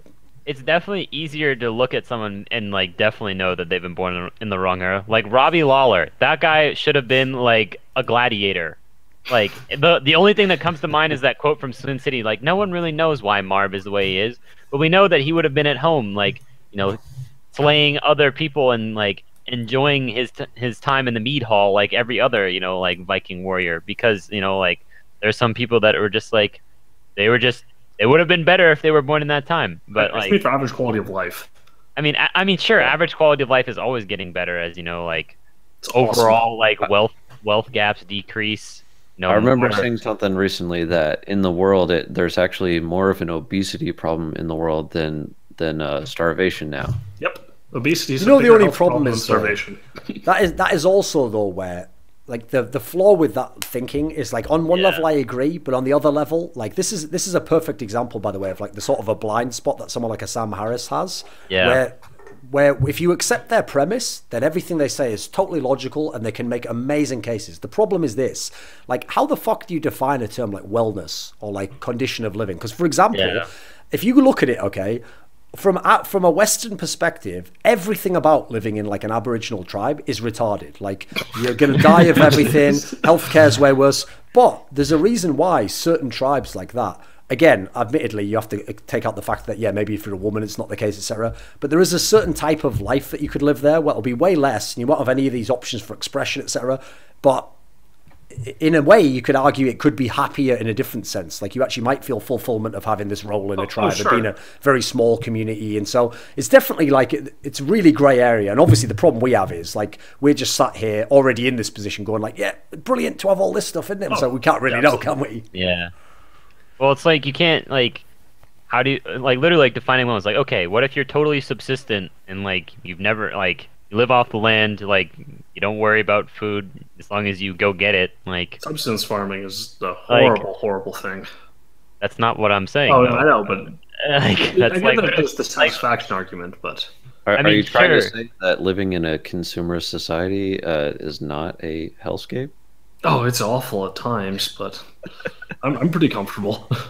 I think capitalism's a pretty good thing. I'm with you there. But yeah, like imagine like you go and like, oh, I'm gonna go live off the grid, and you're totally like self-sufficient. Like you don't worry about clean water. Like you've got a well, and you go and hunt your food. And, like you chop firewood for the winter or whatever, and you're totally fine. Like I'm pretty sure that can work out for you. Like, and you have a good quality of life. Oh yeah. I mean, I'm sure. Like obviously, like I enjoy creature comforts like heating and air conditioning, and being able to have like my phone right here and like be able to pull up anything that I want at any time. But like if you've never had that, why would you miss it? True. Yeah. It's a bit like for example, I think probably a good analogy to give to this, because it just shows how, depending on what state of mind you're in at the time, you can 180-degree flip which you think is better. So, for example, if I had to describe generally what in life seems like the best stuff, it's like a really amazing idea or like a thought that comes to you and like clicks together. But at the same time, if you only go into that aspect of life, you absolutely ruin your life. You'll be totally neurotic. You'll like be trapped in the prison of your own mind. And then that sort of person, famously, they're the sort of people who they go and do like a silent meditation retreat where you think no thoughts and you just let it all spit, and then maybe that feels awesome at the time, but at the same time you wouldn't want to only do that all the time, then you want to go back to the world experience. So yeah, like we know a family friend, their oldest son, he took like an existentialism class. He was like rowing at like Brown or whatever, like something stupid. Like he was committed for like a D1 rowing scholarship, and he took an existentialism class and he dropped out of college and lived in a yurt for a year. Like like whatever it was really resonated with him, but it was exactly what he needed, because he came back and just like reintegrated like nothing ever happened. Like but I mean, I mean, didn't Monty take some sort of trip where he like went to, was it like Nepal or something like that? No, it was like it did like a Guatemalan Mayan ritual. I don't think he actually went to Guatemala. I think Ari Shafir did that. He went totally off the grid and lived in like Vietnam for a year. Like didn't use his phone, just like went and lived there, and then like came back. And Joe's like, so like, how was Vietnam? He's like, oh, it's fantastic. Like, like. But like, you get the idea. Like, sometimes you just need like a vacation from what you're doing normally, just to like re-center and like reevaluate. It's just like for me, I'm buying land in Maine just so I can have a spot to go. Okay. But just like I understand what you're saying is you need a reset. So just having an empty spot where you can go is relaxing. This video was supported by Dean Tanglis, Michael Allaire, Andreas Westerlund, Alex Adams, Gman, Twch, Jerky's Minion, Anthony, TGreb, Jake Petrucci, Yordan Tsenkov, Daniel Yordanov. Want to get exclusive teasers for my upcoming work? Submit questions for me or make suggestions for my content? Become a part of the ever-growing Scrilluminati via Patreon, link in the description box below. This is Kenya's the #1 opener in the world, according to Thorin. You're watching Thorin channel, that are also known as the #1 existence fan in the world.